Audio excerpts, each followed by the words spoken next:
परेशनी बोलावं, कारण परेश त्याच्या आधी परेशचा सिनेमा होता.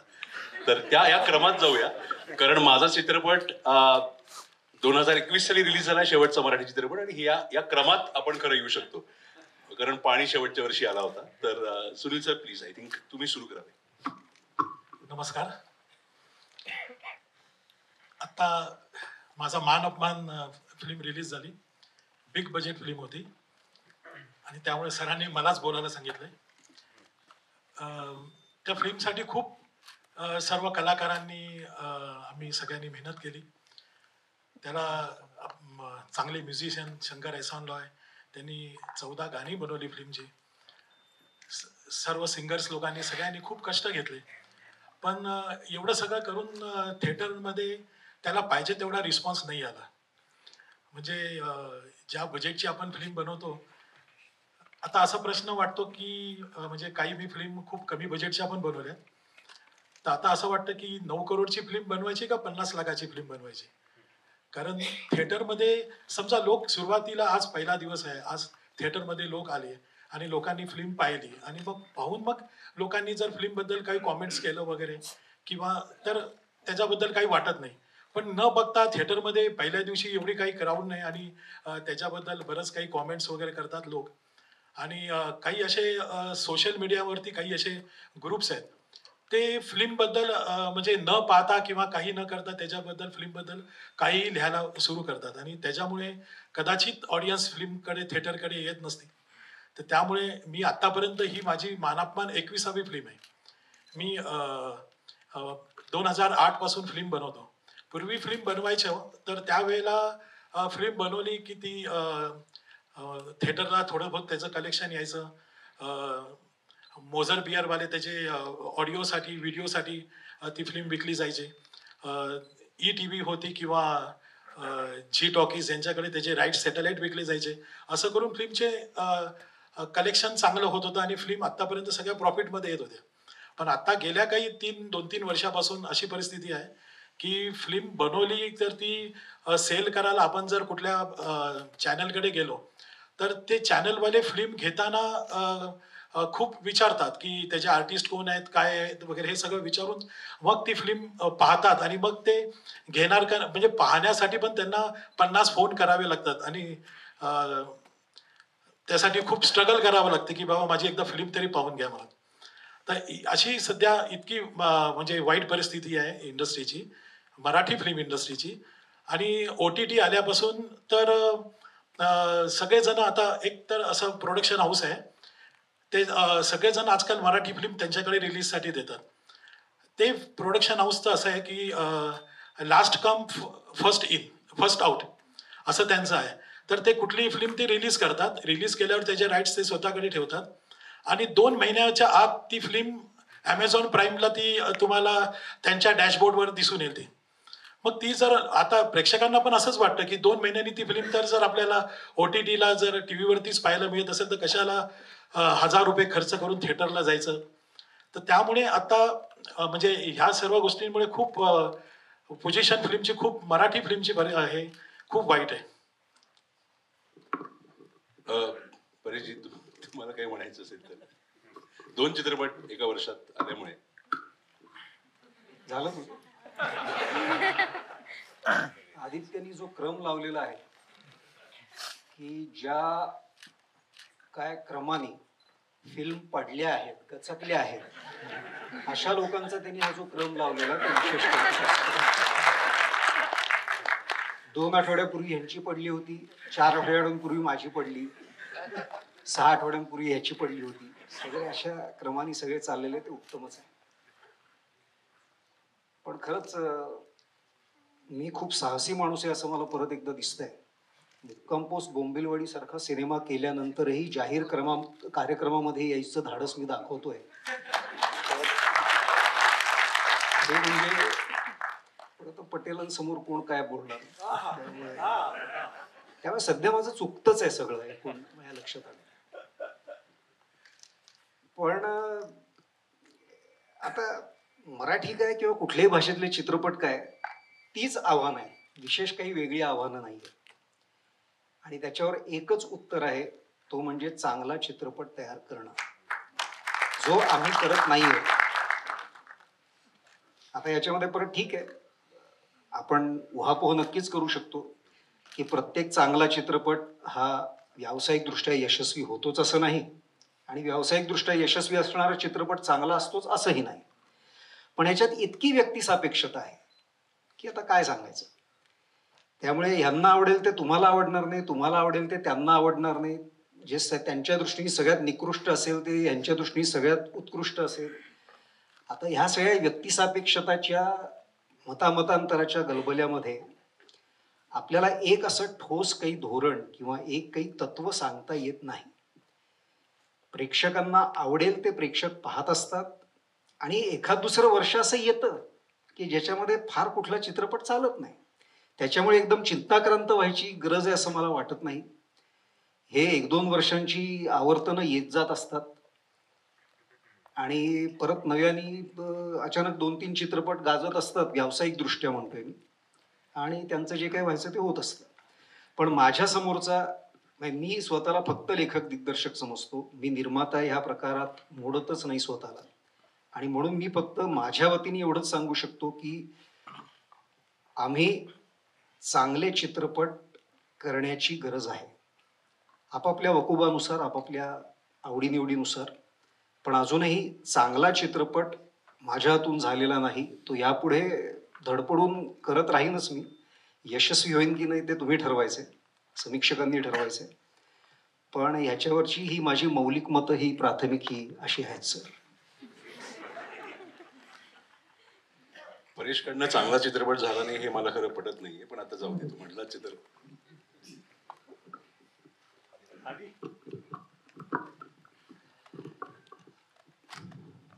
I completely agree with Paresh sir की दोष आपल्यात आहे असं मला वाटतं. आणि पण ते प्रयत्न आपले चालूच राहतील, चांगला चित्रपट बनवायचे, चांगली स्क्रिप्ट घडवायचे. What I am feeling where we are suffering right now, आणि त्याला काहीच कोणीच जाणून बुजून करत नाही. मला वाटतं ती सिच्युएशन आहे आता. मी इथे एक्सपर्ट नाही आहे, ही सगळी मंडळी माझ्यापेक्षा खूप senior experience wise in everything. पण हे जे मी अनुभवलं ते मी शेअर करतोय. Please correct me if I am wrong. पण मला असं वाटतं की मराठी सिनेमाला रिस्क टेकर्सची गरज आहे आजच्या काळात, जे आज पोझिशन ऑफ पॉवरमध्ये नाही आहेत. म्हणजे फॉर एक्झाम्पल जेव्हा प्रभात स्टुडिओ होता तेव्हा Marathi cinema was the biggest industry in India. तेव्हा साऊथमध्ये पण मराठी सिनेमे डब होऊन तिथे दाखवले जायचे. अनेक सिनेमे आजही तिथे प्रसिद्ध आहेत, प्रभात कालीन सिनेमे. तर तो जो स्टुडिओ होता, नंतर फॉर रिझन्स त्यानंतर राजकमल स्टुडिओ, त्यानंतर Marathi filmmakers have not been in position of power and decision makers in the industry, because of which मग आता हे कोणी जाणून बुजून केलं नाही, ही काय कॅम्पिझम नाही मी म्हणत आहे. It's a natural tendency. जर मी कुठली फिल्म बनवायला घेतली तर मी माझ्या मित्रांना घेऊन मी फिल्म बनवणार, किंवा मी माझ्या लोकांना जवळ करून एक कंपनी उभी करणार. तर सिमिलरली इंडियन फिल्म इंडस्ट्रीमध्ये there is एक पंजाबी वेव आली, बंगाली वेव आली. We need a Marathi wave, which is now slowly coming, I feel, with filmmakers like Aditya Sir Poddar, crossing over. Munja sarki film. There is Lakshman Uttekar, there is Paresh. खूप सगळे आता हळूहळू आपण, मला वाटते step by step we are getting there. जेव्हा मोठे corporate studios आहेत which are run by people who are not non-Marathi, they don't choose to promote Marathi cinema so much. म्हणजे माझा एक सगळ्यात मोठी खंत ही आहे की आज साऊथ इंडस्ट्री ला जे मायलेज मिळतंय पॅन इंडिया, त्याला कारणीभूत गेली 10-15 वर्ष आहेत. कारण सॅटेलाईटवर झी स्टार गोल्ड आणि झी सिनेमेसारखे जे चॅनल्स होते त्यावर मला आठवते आपण कॉलेजमध्ये असताना ते सिनेमे डब होऊन दाखवायचे चॅनल्सवर. आणि आपल्याला सवय झाली ते साऊथची फिल्म्स बघायची. तसे मराठी सिनेमे डब होऊन दाखवले गेले नाहीत. आय वंडर व्हाय. आणि पॅन इंडिया ती लोकांना आपण सवय नाही लावली मराठी सिनेमे बघायची. सो हे कोणी कदाचित ठरवून केलं नसणार, ते घडलं असेल कारण for whatever reasons, I don't know. But we need, Marathi cinema needs branding असं वाटतं. Marathi cinema needs to be, म्हणजे आता हरिश्चंद्राची फॅक्टरी असो किंवा सैराट असो किंवा लय भारी असो, हे सिनेमे डब होऊन हिंदीत डब होऊन टेलिव्हिजनवर किंवा इथे का नाही दाखवले जात. आता डिजिटल प्लॅटफॉर्ममुळे आता अर्थात ते सगळं सिनारिओ बदललाय. But I feel this is the main problem. Management जे आहे सध्याचं, जी लोक पोझिशन ऑफ पॉवरमध्ये आहेत, जे डिसिजन मेकर्स आहेत, ते don't look at Marathi cinema the way we look at it, with the way we believe in it. आणि त्याच्यामुळे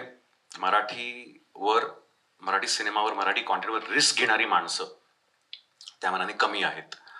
आणि जी आहेत पोझिशनमध्ये, they have to report to someone. आणि त्यांचा KRA सांभाळायचा असतो कंपनीत. त्यामुळे ते एक विशेष सर्कल झालंय. आणि आय फील पण ते हळूहळू बदलत जाणार आहे.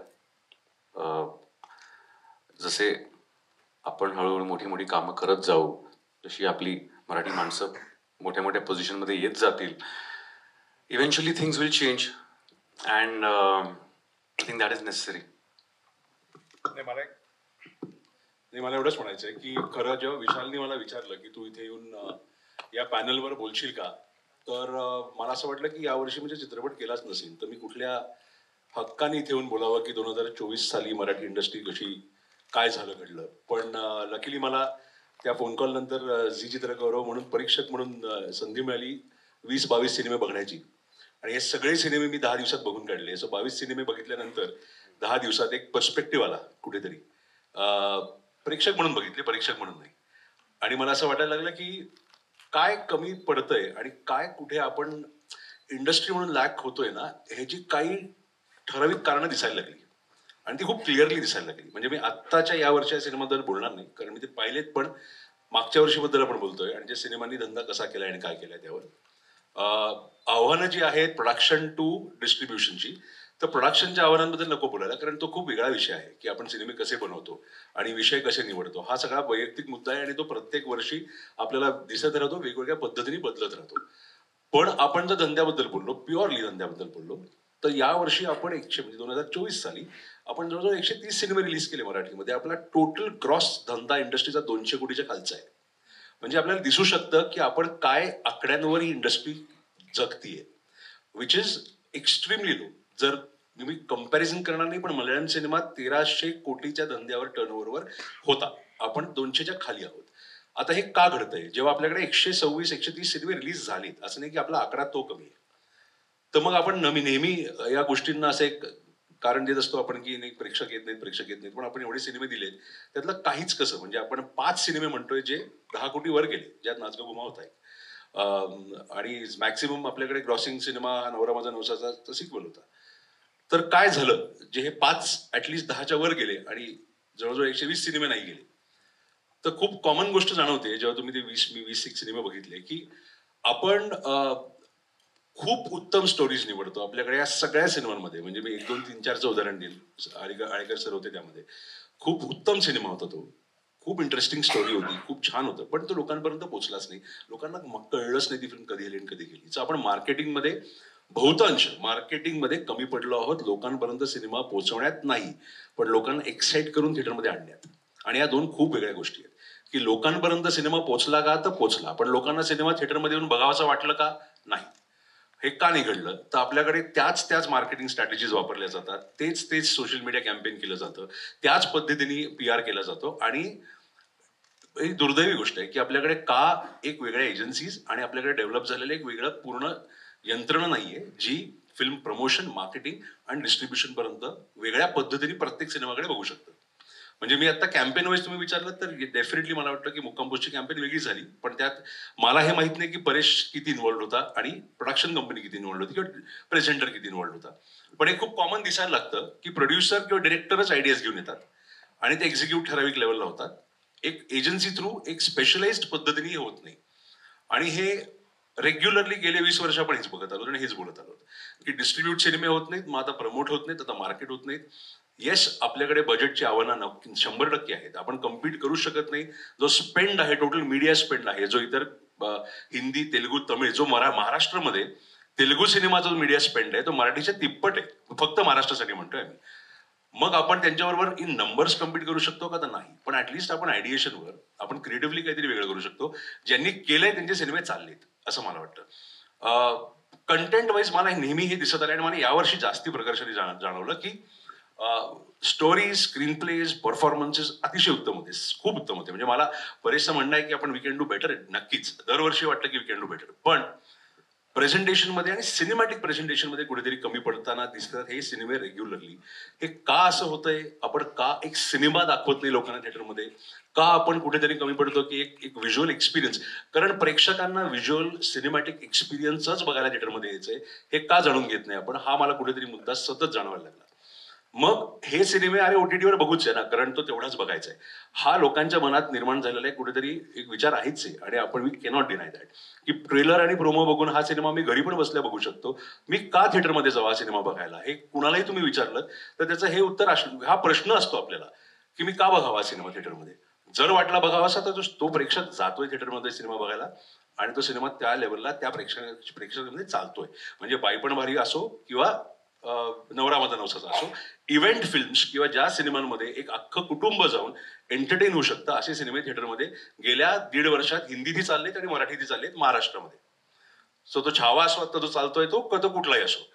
सो मला असं वाटतं कुठेतरी सिनेमा करताना, सिनेमाचा विषय निवडताना आपण जितका वेगळा विचार करतो तेवढाच तो सिनेमा प्रेझेंट करताना आणि थिएटरमध्ये जर चालवायचा असेल तर तिथे चालवण्यासाठी आपण काय पद्धतीने तो सिनेमा प्रेझेंट करतो on screen and of screen हा आपण विचार केला पाहिजे, जो आपण कमी पडतो असं मला वाटलं.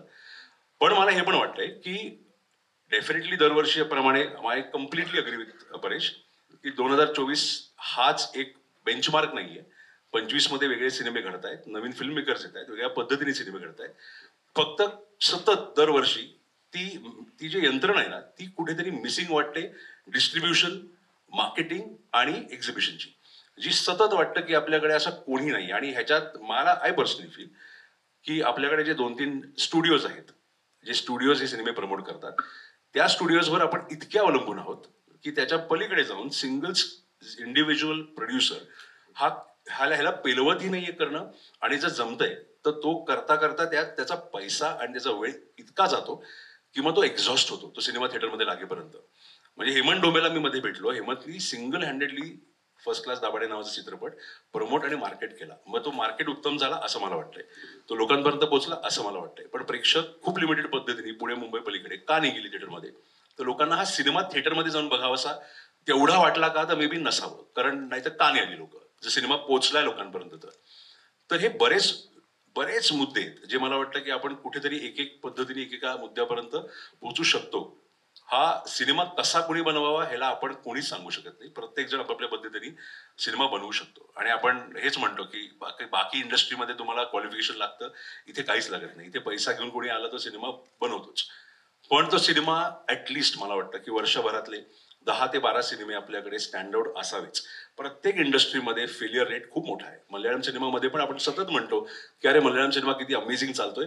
मल्याळम सिनेमामध्ये पण जे 150-200 सिनेमे येत आहेत त्यापैकी 150 सिनेमे पडतायत आणि ते वाईट आहेत सिनेमे. 50 आपल्यापर्यंत पोहोचतात जे उत्तम निघतात. पण ते 50 तोच जी संख्या आहे 50ची ती खूप उत्तम आहे. आपल्याकडे ते 50 धरून 5 आहेत. So this is where I think personally मला असं वाटतं वी लॅक. पण या पलीकडे जाताना दरवर्षी म्हणजे 2008 साली मी पहिली फिल्म केली आणि आता 18 वर्षात मी दरवर्षी हेच बघत आलोय की नवीन फिल्म मेकर्स, तो अविनाश असो, जेव्हा परेशनी हरिश्चंद्र केला तेव्हा परेश होता, उमेश असो, किंवा जे नवीन फिल्म मेकर्स येत गेले त्यांनी कुठेतरी ते गणित बदललंय आणि त्यांनी कुठेतरी सतत काहीतरी एक वेगळी होप दिली आहे. तर यावर्षी पण तो सिनेमा यावा. आपण खूप म्हणजे जानेवारी फेब्रुवारीतच होतो, यावर्षी पण एक असा सिनेमा यावा ज्याने ते बदलावं असं मला वाटतंय. पण येस, आव्हानं म्हटली तर it is not a great sight. आणि unfortunately we are facing it now. तर लेट्स होप की जरा बेटर होईल. नाही पण मला एक आता परेश मी कंडक्ट करणार असं म्हणल्यावर हसायला लागलायस तू. नाही मला असं एवढंच वाटलं की परेश तसा म्हणलं तर परेश तू सिनियर आहेस सगळ्यात आमच्या इन टर्म्स ऑफ काम आणि इन टर्म्स ऑफ तू ज्या पद्धतीने फॉर्मॅट बदलत आलायस आणि वेगळ्या पद्धतीने काम करत आलाय आणि यावर्षी 2 सिनेमे केले ज्यातला एक सिनेमा खूप उत्तम चाललेला आहे. सो तू या वर्षात या 2 पद्धतीने कम्प्लीट वेगळा कंटेंट वेगळ्या पद्धतीची ऑडियन्स बघितली आहेस. नाचगला पण येताना आणि मुक्काम पोस्टला पण ज्या पद्धतीने लोक रिॲक्ट झाली आहेत. सो तो पर्स्पेक्टिव्ह मला जेन्युअनली म्हणजे मी जेव्हा सिनेमे बघितले तेव्हा मलाही वाटलं की तुझ्याकडनं खूप इंटरेस्टिंग काहीतरी एक टेकअवे मिळावा यातनं की काय एका वर्षात या 2 सिनेमांमधनं तुला जाणवलं प्रेक्षकांचा आउटलुक या सिनेमांकडे बघण्याचा. एकच गोष्ट जाणवली की एका वर्षात 2 चित्रपट करू नये काही होतं हे चुकीचं आहे. ठीक आहे, काही काही गोष्टी जुळून आल्या आणि कराव्याशा वाटल्या, काही वेगळ्याच कारणामुळे घाई गडबड झाली, पण ते काही हे एक्सक्युजेस नाहीत, हे ओढवून घेतलेली जबाबदारी आहे. पण आता काय एक चित्रपट चालला एक नाही चालला. जो नाही चालला त्याला सर्वस्वी मीच जबाबदार आहे हे मी मगाशीच बोललो, कारण तो चित्रपट मुळात नीट जमलेला नाही. त्यामुळे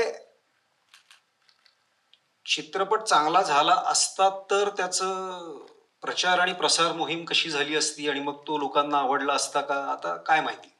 म्हणजे आत्याबाईला मिशा असतं तर काका म्हटलं असतं, ह्याच्यातली केस झाली.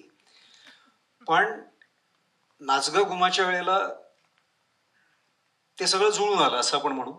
जे एक प्रचार प्रसार त्याच्यातले जे काही घटक ज्या प्रकारे तो प्रसारित झाला आणि लोकांना आवडला सुद्धा तो, तर उत्तम आहे. आवडला तर छान, मजा आली. मग फक्त नाचगं घुमासारखा चित्रपट करावा लागला ही सुद्धा एक इंटरेस्टिंग गोष्ट आहे. कारण त्याच्या आधीचे जे थोडेसे मला पाहिजे असलेले चित्रपट मला करायची जी संधी मिळाली होती, वाळवी आणि आत्मपॅम्फलेट, ते परत आपटले, ते चालले नाही. आणि मग आता चित्रपट मराठी चित्रपटाच्या लेखक दिग्दर्शक निर्मात्यांनी जगायचं कसं. तर मग असा एखादा चित्रपट तुम्हाला प्रयत्नपूर्वक जुळवून आणायला लागतो जो कदाचित लोकांना आवडेल. परत तेच की खात्री नाहीच, पण काय ज्याला आपण स्त्री प्रधान चित्रपट आणि ह्या प्रकारचे चित्रपट असं आपण म्हणतो, तर त्या दृष्टीने प्रयत्न करून मग काही पदरात पडेल का की जेणेकरून मग पुढचं 1 वर्ष बरं जाईल आपलं. तर तसा तो प्रयत्न झाला आणि सुदैवाने तो चित्रपट चांगला चालला. ज्याच्या आधारावर परत बोंबिलवाडी सारखा प्रयोग करायचं ठरलेलं होतं, पण तो अशा प्रकारे करायचं ठरलेलं नव्हतं, ही चूक झाली. आणि त्यामुळे त्याच्यात जे गमावलं ते परत ह्याच्यात गमावलं. आणि आता ह्याच्या पुढे काय करावं लागेल मला माहिती नाही. करावं लागेल काय त्याची आखणी चालू आहे, पण मला जे करायचं आहे आणि आता मला जे करावं असं वाटतंय तर त्याची आखणी डोक्यात तरी जवळपास पक्की झालेली आहे. वाळवी हा माझा one of the most favourite cinema होता सगळ्याच बाबतीत. तर तुझं काय मत आहे, तो का नाही चालला बॉक्स ऑफिसवर? म्हणजे त्यांनी जो धंदा करायला हवा होता तसा त्यांनी केला नाही. नाही पडला. चित्रपटासाठी जे पैसे खर्च झाले होते ते परत मिळाले नाहीत, म्हणजे चित्रपट पडला. पण तुला एवढं तरी मान्य आहे की नाचगो घुमा चालला? हो. ओके, हा, तर आपण त्याला धरून चालूया मग की नाही मला हा का म्हणजे खूप करेक्ट मुद्दा आणि खूप इम्पॉर्टंट मुद्दा परेशने मांडलाय. आता त्याचं म्हणणं आहे की मला हा सिनेमा करावा लागला. आता मुद्दा तोच राहतो की फिल्म मेकरला जी फिल्म करायची आहे ती ऑडियन्सला बघायची आहे का, आणि जी ऑडियन्सला फिल्म बघायची आहे ती फिल्म मेकरला करावी लागते का, हा तुला बेसिक टेकअवे आहे का या गोष्टीचा? हे बघ, याला फार तुम्ही गंभीरपणे घेऊ नका. हे आपल्या मित्रमंडळींच्या गप्पा चालल्यात म्हणून मी एक गोष्ट प्रांजळपणे तुम्हाला सांगितली, पण याला एवढं महत्व द्यायची गरज नाहीये. कारण शेवटी नाचगं घुमासारखा चित्रपट करताना सुद्धा तो चोखपणे करता येणं हे तेवढंच महत्वाचं आहे. म्हणजे जसं आता ठीक आहे, आपण अमर अकबर अँथनी सारखा चित्रपट कुठल्याही टॉप 50 किंवा टॉप 100 लिस्ट मध्ये नाही ठेवणार कदाचित, पण तो चोखपणे करता यावा, म्हणजे करता येणं हे एक वेगळं कौशल्य आहे. किंवा ते दिवारमधलं अमिताभचं स्वगत शंकराच्या मूर्ती समोरचं ते कितीही एका विशिष्ट दृष्टिकोनातून आपल्याला भंपक वाटलं तरी देखील ते चोखपणे त्या प्रभावीपणे सादर करता येणं हे सुद्धा एक कौशल्य आहे. तेव्हा अजिबात हे असं मला म्हणायचं नाहीये की ह्या प्रकारचा चित्रपट करायचा नाही, ह्या प्रकारचा चित्रपटही करायचा आहे. फक्त नाच ग घुमा हा चित्रपट अजून जास्त चांगला झाला असता चित्रपट म्हणून, हा माझा मुद्दा आहे. चित्रपट म्हणूनही तो जास्त चांगला होऊ शकला असता, पण काही काही निर्णय असे कदाचित घेतले आम्हीच करताना की नाही हे जरा जास्त कला कौशल्य दाखवणं होतंय का, थोडासा ढोबळ ठेवूया, त्याशिवाय तो ज्या कारणासाठी आपण करतोय लोकांना आवडावं म्हणून किंवा पैसे मिळावेत म्हणून, ते कदाचित यशस्वी होणार नाही. खूप क्राफ्टी आणि खूप तुम्हाला पाहिजे ते अँगल आणि तुम्हाला पाहिजे तसं नॅरेटिव्ह त्याचं होत गेलं तर हे केवळ मी एक गंमत म्हणून तुमच्या बरोबर शेअर करतोय. मात्र अशा प्रकारचे चित्रपट करायला मला खूप आवडतील, काहीच प्रॉब्लेम नाही. काय आहे माहितीये का, आपल्याकडे जी गोष्ट परत एक गप्पा म्हणून तुमच्याशी बोलायला आवडेल की लहानपणापासून जे एक संगोपन होतंय ना आपलं चित्रपट ह्या क्षेत्रामधलं, ते फार विचित्र होत आहे. अमुक एक प्रकारचा चित्रपट चांगला आणि अमुक एक प्रकारचा चित्रपट वाईट असे संस्कार होत आहेत. पण म्हणजे काय तर अमुक एक विचार प्रणालीचा नाही मला म्हणायचं, पण ज्याला आपण वास्तववादी, गंभीर, समस्या प्रधान ह्या प्रकारचा चित्रपट चांगला चित्रपट, आणि परत तेच की चुकीचे शब्द आहेत हे सगळे, करमणूक प्रधान, लोकांना आवडेल अशा प्रकारचा रंजनात्मक चित्रपट, वाईट चित्रपट, अशा प्रकारचे एक संस्कार होतात आपल्यावर नकळतपणे. तर हे सुद्धा कुठेतरी ह्या सगळ्या परिस्थितीच्या मुळाशी आहेत. आणि म्हणून बऱ्याच वेळेला असे चित्रपट स्पर्धांमध्ये किंवा पुरस्कारांमध्ये जिंकताना आपल्याला दिसतात ज्याच्यामध्ये काहीतरी सोशिओ पॉलिटिकल काहीतरी कॉमेंट आहे म्हणा किंवा काहीतरी म्हटलं आहे म्हणा. हे म्हणणं बिणणं फार शब्द वापरतात लोक, हे लक्षात घ्या. नाही काय म्हणायचंय काय तुला त्या चित्रपटातून वगैरे, हे सगळं खूप चाललेलं असतं आपल्याकडे. तर नाही, चित्रपटातून म्हणायचं काही नाही, उत्तम तुमची गचांडी पकडून तुम्हाला खुर्चीत खिळवून ठेवणारा चित्रपट करायचा आहे. त्याची स्टोरी काही असो, आपण ना स्टोरीचं परीक्षण अति करतो, विषयाला अति कन्सेशन, अति सवलती देता तुम्ही आमच्या. आणि म्हणून माझ्या काय म्हणतो आपण त्याला, एका विशिष्ट वर्तुळामध्ये एलिझाबेथ एकादशी हा सगळ्यात आवडता चित्रपट आहे लोकांचा. आणि वाळवी आणि चिवची चौका आणि इव्हन हरिश्चंद्राची फॅक्टरी सुद्धा ते खाली ढकलतात. आणि सगळ्यात वाईट चित्रपट अर्थातच नाच ग घुमा असतो, कारण तो त्याच्यामध्ये काही त्या अर्थाने समस्या प्रधान माहित, तो चित्रपट म्हणूनही तसं कसा गौण आहे हे मी वेगळ्या सेमिनार घेऊन सांगू शकतो. पण मुद्दा असा आहे की हे सगळे संस्कार कुठेतरी होत असतात आणि मग चांगला चित्रपट आणि तरी देखील लोकांची पकड घेणारा चित्रपट असू शकत नाही का, तर अर्थात असू शकतो. नखाते सर जर इथे उभे राहिले तर सलग 32 तास ते या विषयावर बोलू शकतात, हे आपल्या सगळ्यांना माहिती.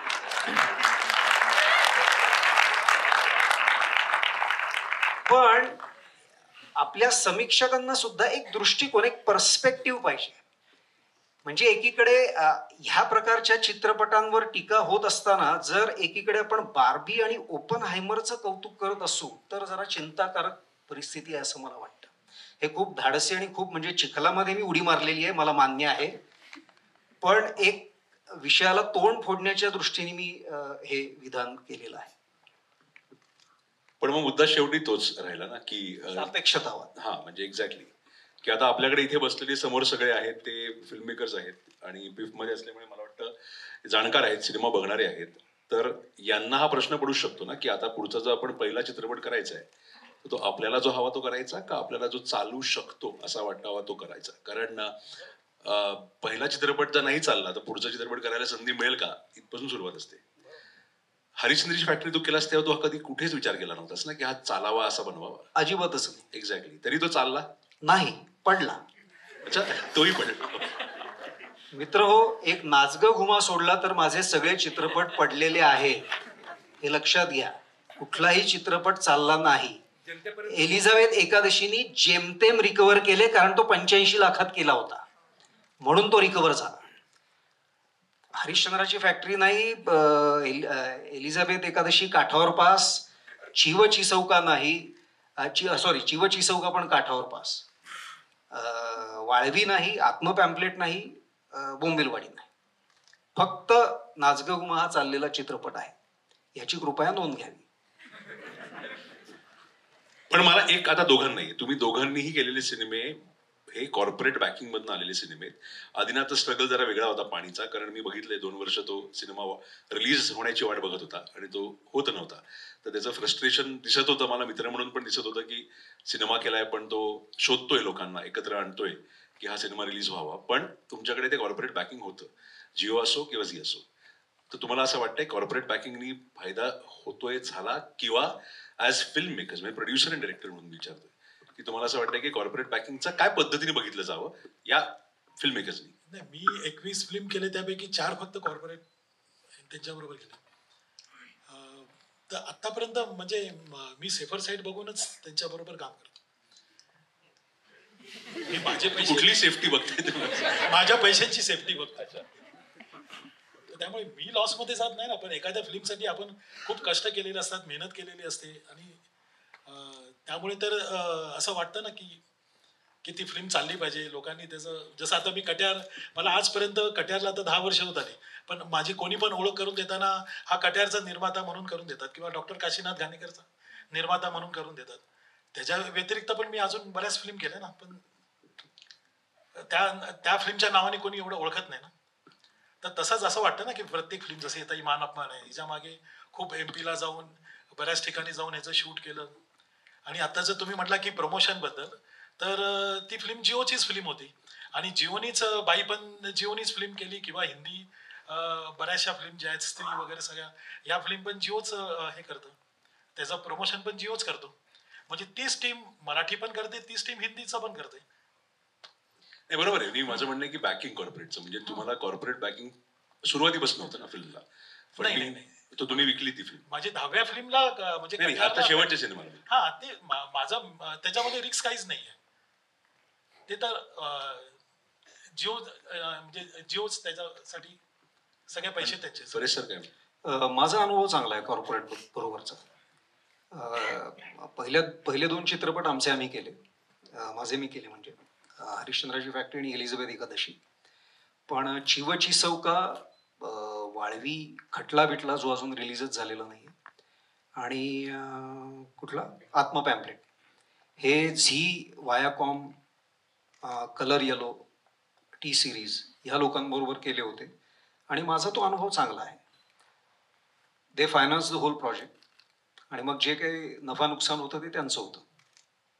सो रिस्क मॅनेजमेंट बद्दल ते त्याबद्दल चांगला अनुभव म्हणतोस इन टर्म्स नाही, ओव्हरऑलच ना, काही इंटरफेरन्स नाही, काही हे नाही. जे ठरलं होतं बजेट तुमचा, ओके ही स्क्रिप्ट आहे, मग साधारण किती खर्च अपेक्षित आहे, त्याप्रमाणे तो खर्च तुम्हाला मिळाला. त्यांची लोक आणि आमची लोक दोघांनी मिळून एक्झिक्यूट केला तो, तेव्हा त्याच्यामध्ये पूर्णपणे पारदर्शकपणा होता. आणि त्याचा जो काही जमा खर्च होता तो अगदी उघडच होता. त्याच्यामध्ये काही फार लपवालपवी करू शकत नाही आजकाल, ते तुला माहितीच आहे. मार्केटिंग मध्ये फायदा झाला तुला दोन्ही सिनेमांना, जे इंडिपेंडेंट केलं असतंस तर? हो, म्हणजे आता काय, ह्या कंपन्यांची एक विशिष्ट एक सरधोपट शैली आहे की ह्या विशिष्ट घटकावर एवढे पैसे खर्च करायचे, ह्या विशिष्ट घटकावर एवढे पैसे, ह्या प्रचारावर एवढे, ह्या प्रसारावर एवढे, त्याप्रमाणे ते करतात. आणि हे बघ, चित्रपटाचा प्रचार आणि प्रसार होतो, वर्तमानपत्रात जाहिराती येतात, टीव्हीवर जाहिराती येतात, काय तुमचं आजकाल डिजिटल वगैरे आहे, तिकडे काय करायचं तुम्हाला ते करतात, तुमचं टीजर आणि ट्रेलर येतं युट्यूब आणि ह्या सगळ्या माध्यमांवर. तेव्हा लोकांपर्यंत चित्रपट पोहोचतच नाही असं होत नाही. तो मुळातच टीजर आणि ट्रेलर पाहिल्यानंतर अरे बापरे हे होय, मग नको पाहायला, असं जर लोकांना वाटलं तर काय करायचं हा प्रश्न आहे. आणि तो पूर्णपणे आमचा प्रश्न आहे ना, तो लोकांचा प्रश्न थोडीच आहे. पण मग आदिनाथ, तुला बॅकिंग नव्हतं आणि तू शोधत होतास ते बॅकिंग, तर तुला त्याचा अनुभव कसा आला पाणीसाठी? माझा अनुभव तर 2015 मध्ये मी ठरवलं की ह्या विषयावरती आपण सिनेमा बनवायला घेऊया. नितीन दीक्षित, आम्ही सगळं स्क्रिप्टिंग सुरू केलं. 2000 सगळं मी सांगतो सुरुवातीपासून, म्हणजे तुम्हालाच कळेल काय झालं. 2017 मध्ये माझा पहिला ड्राफ्ट रेडी झाला 2016च्या एंडला, आणि मी जाऊन एका मोठ्या नेटवर्कला ऐकवली आणि त्यांना खूप आवडली. मग त्यांनी 6 महिने 8 महिने 4 वेळा ती स्क्रिप्ट ऐकली, सगळ्या टीमला ऐकवली. पण अर्थात नवोदित दिग्दर्शक आहे तर आणि तेव्हा माझं स्वप्न होतं की मी काम पण करीन. तर ते एवढं धाडस बघून मला वाटतं त्यांना they must have got cold feet probably, आणि हे माझं मत आहे कदाचित. त्यामुळे ते नाही झालं पुढे. मग अजून एक मोठ्या हिंदीतल्या प्रोड्युसरकडे गेलो, तिथे पण नाही झालं. आणि शेवटी प्रियंका चोप्रा मला स्क्रिप्ट आवडली आणि त्यांनी समोर मला सांगितलं की तू काम का नाही करते, तू पण काम कर, तूच रोल करा. तर त्यांनी एवढं मोठं धाडस केलं आणि माझ्यावर विश्वास दाखवला. Finally I got a producer who back me. Film बनवली. मग आम्ही त्या नेटवर्कला ज्यांना आम्ही आधी ऐकवली होती, फिल्म रेडी झाल्यावर परत त्यांच्याकडे गेलो, कारण त्यांनी मला सांगितलं की तुम्ही रेडी झाल्यावरती you make the film then will come on board, असं मला सांगितलं होतं. तर मग मी गेलो त्यांच्याकडे. त्यांना आवडली फिल्म बघून. ते म्हणाले की येस आपण करूया. त्या करूयामध्ये अनेक महिने गेले. परत आता 2019 आला होता आणि 2019 मध्ये फायनली सगळं ठरलं. आणि त्यासाठी पण मला खूप मग वेगळी चक्र फिरवावी लागली फायनली त्या ओके मिळवण्यासाठी.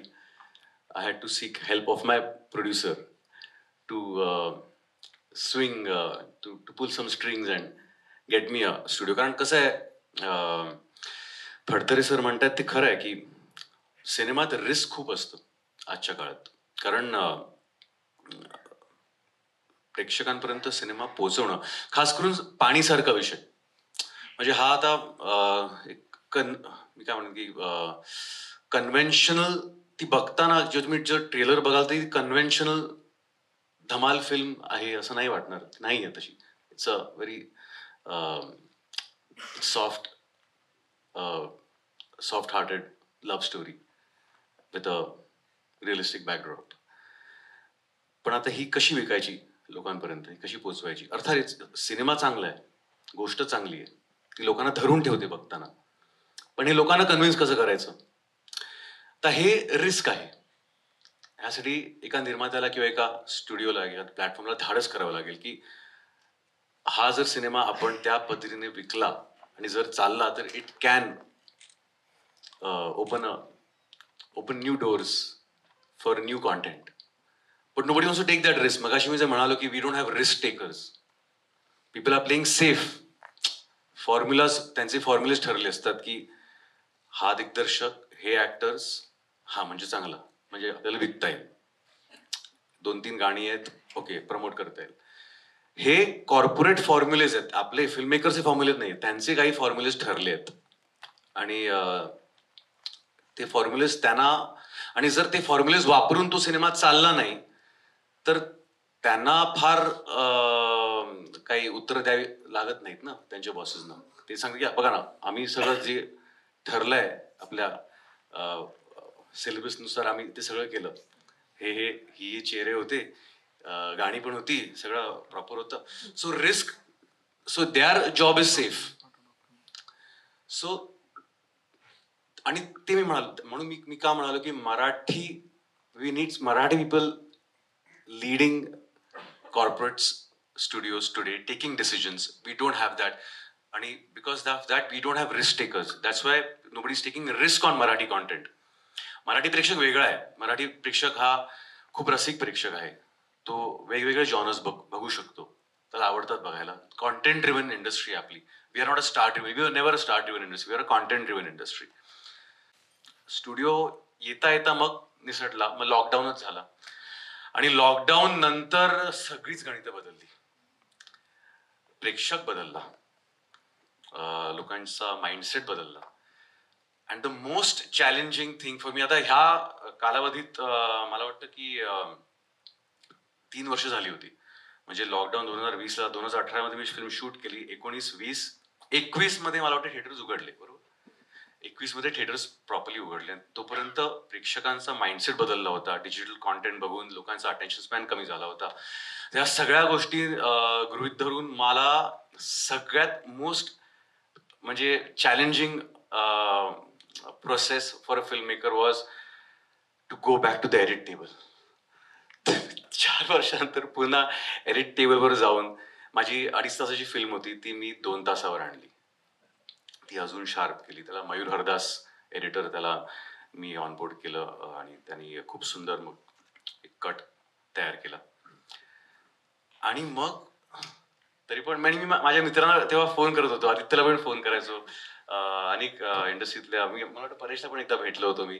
आणि मला सगळे सांगायचे की आदिनाथ मूव ऑन यार, तुला नॅशनल मिळाले, आता तू यू मूव ऑन, बस झालं आता. पण कसं आहे ना, ती पहिली कलाकृती असते ती जोपर्यंत बाहेर येत नाही, I could not move on. And it was not just a career journey, it was a spiritual journey for me also, as a human being also. And I had to get this film out there यार. पण आदिनाथ, तुला national कुठल्या वर्षी मिळालंय? 19. आणि तुझी film कुठल्या वर्षी रिलीज झाली? 24. सो 3 वर्ष नॅशनल मिळाल्यानंतर तुला का थांबावं लागलं? एक तर लॉकडाऊन, आणि त्यानंतर रिलीज करण्यासाठी मी स्टुडिओ शोधत होतो. सो मला जेवढं माहिती आहे, आणि मी नावात आपण घेत नाही म्हणून, नाहीतर नावं घेतली असती, पण मला नक्कीच माहिती आहे की एक स्टुडिओ ह्याचा सिनेमा घेणार होता आणि खूप काळ त्यांनी ह्याला थांबून ठेवलं होतं, बरोबर? या सो हे आपल्याकडे खूप घडतं आणि सतत घडत राहतं.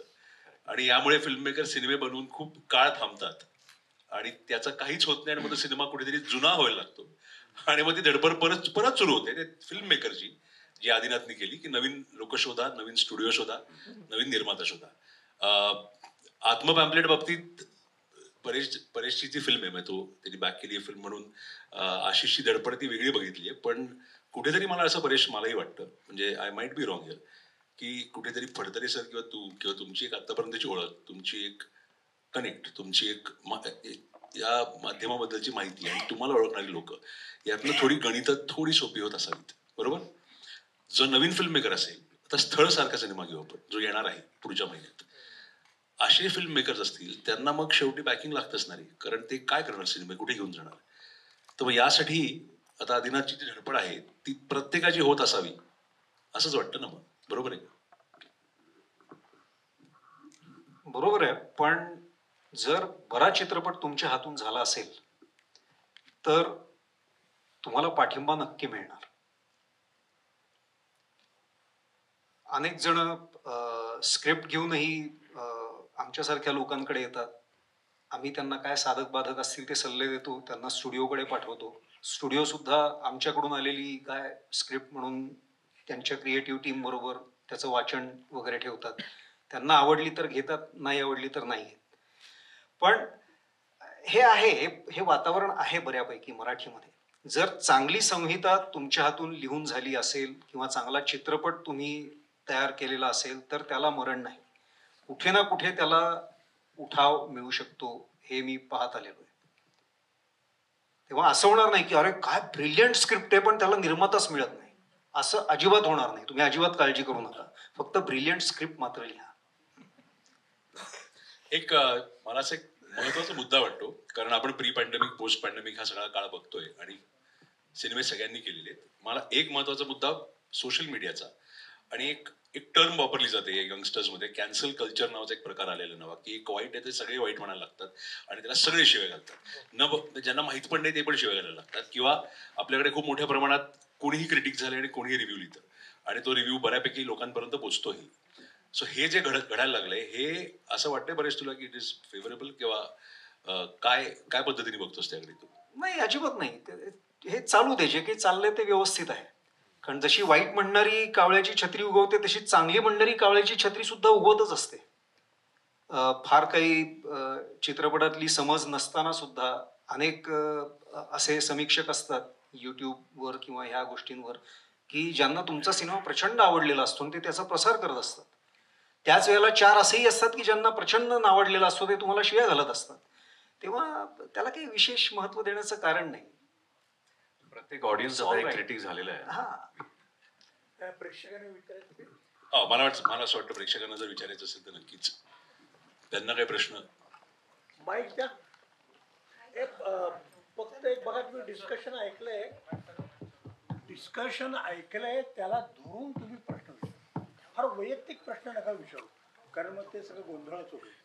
तर मराठी सिनेमा, त्याला पडणारे प्रश्न आणि तुमच्यापैकी कुणाला काही त्यातला आहे भाग, तुमचा घ्या. म्हणजे काय होईल, ते जरा जास्तीत जास्त प्रश्न येतील आणि मुलं ही विद्वान आहेत, ते सगळे व्यवस्थित सांगतील. आणि थोडक्यात अरे सरांचा प्रश्न इथे आहे. सरांचा प्रश्न दिसतोय, आगाशी सरांचा प्रश्न दिसतोय. आपण जरा मान देऊ. त्यांना मान देणं फारच गरजेचं आहे.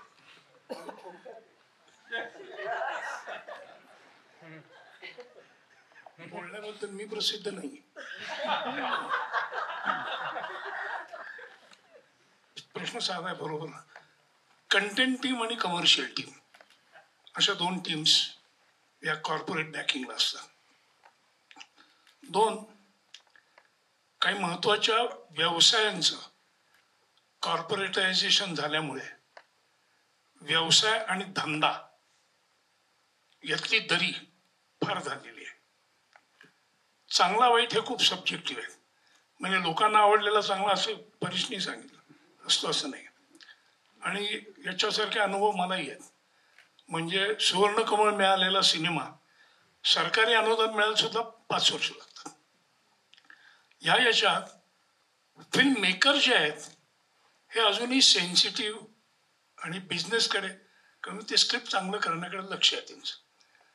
पण बरेचसारखे फार कमी आहेत की ते चांगलं होताना ते कॉर्पोरेटला सुद्धा कसं आवडेल. कारण कॉर्पोरेट ठरवणारे डिसिजन मेकर जे आहेत ना, they are not necessarily creative people. ते शब्द क्रिएटिव्ह वापरतात. कॉर्पोरेटचा क्रिएटिव्ह मनुष्य असतो आपल्याकडे, आणि हे फार गमतीशीर आहे. Creative head. हा, तर ह्या क्रिएटिव्ह हेड आणि क्रिएटर, डायरेक्टर यांचं नातं बदलत चाललंय का नाही, आणि त्याचा परिणाम या इंडस्ट्रीवर होतोय का नाही. सर इथे मला असं वाटतं, म्हणजे मी पटकन एक विषय मांडीन इथे, जो मला वाटतं आपल्या 2008 पासून, 8 पण नाही म्हणणार, 7 पासून जेव्हा श्वास आणि डोंबिवली फास्ट या चित्रपटांनी कुठेतरी नवीन श्वास भरला इंडस्ट्रीमध्ये आणि त्यानंतर वेगळे फिल्म मेकर्स यायला लागले, तेव्हापासून आत्तापर्यंतचा एक कॉमन दरवर्षीचा मुद्दा दिसत येतो की निर्माते आपल्याकडे किती सक्षम आहेत, किती जाणकार आहेत, आणि निर्माते म्हणून किती करेक्ट आहेत, आणि फायनान्सर्स किती आहेत. सो हा मुद्दा जर तुम्ही जे म्हणताय की कुठेतरी लढाई निर्माताही लढतो त्या क्रिएटिव्ह हेडशी, आणि तोही म्हणतो की हा माझा चित्रपट आहे आणि मला वाटतं या गोष्टी या चित्रपटाबाबतीत झाल्या पाहिजे. ती हिंदीत खूप घडतं. म्हणजे हिंदीत जिओ स्टुडिओ आहे का, तर आहे. हिंदीमध्ये निर्माते आहेत का, तर निर्मातेही आहेत जे लढतात त्या सिनेमाला घेऊन त्या स्टुडिओ बरोबर, की आम्हाला हे असंच हवंय आणि असंच आपण करायचंय. जे कुठेतरी मराठीत असं वाटतं की आपण, अरे त्या स्टुडिओने आपल्याला बोलवलं आणि मान दिला, इथेच वाटतं की चला सगळं झालं आपलं. सो ते कुठेतरी मला वाटतं हा एक गणित दिसतं, सतत जाणवतं. पण मला वाटतं निर्माते स्वतः असल्यामुळे त्यांनी पण ह्याच्याबद्दल सांगावं आपल्याला. नाही, ते निर्मात्यांनी क्लिअर केले, ते सेफ खेळलेले कायम पहिल्यापासूनच. आणि मी बघितलेले, मी त्यांच्यावर काम केलेलं आहे आणि मला अतिशय तो त्यांचा गुणधर्म हा निर्माता म्हणून आवडलेला आहे. तो मला शिकायचा आहे त्यांच्याकडनं जमलं. पण हे सर नक्की आहे, आणि मला हे वाटतं, सतत जाणवतं की विजन ही फक्त दिग्दर्शकाची नसते, ही निर्मात्याची पण असते. सिनेमा कसा पोचावा हा निर्माता आणि दिग्दर्शक मिळून बनवतात, फक्त दिग्दर्शक बनवत नाही. आणि ते विजन असणारे निर्माते आपल्याकडे जवळपास नाहीच आहेत तर ते दिग्दर्शकच आहेत जे निर्माते झालेले आहेत. असे कॉर्पोरेटमध्ये नाहीये. हा, कॉर्पोरेटमध्ये तर ती वेगळीच बाजू सर, तिथे तर नाहीच आहेत. म्हणजे आपण ते बॅकिंग मिळत नाही. MBA करून तिथे बसलेला माणूस, त्याला सिनेमा किती कळेल. आणि आपण बघतो कॉर्पोरेट स्ट्रक्चरमध्ये एक स्टुडिओ हेड जो येतो तो त्या इंटरनल स्ट्रक्चरमध्ये फिरून आलेला असतो. तो कुठेतरी मार्केटिंगचा हेड पण एकेकाळी असतो, कुठेतरी अॅनालिटिक्सचा हेड असतो आणि डेटाचा हेड असतो, आणि तो एकदमच येतो क्रिएटिव्ह हेड म्हणून.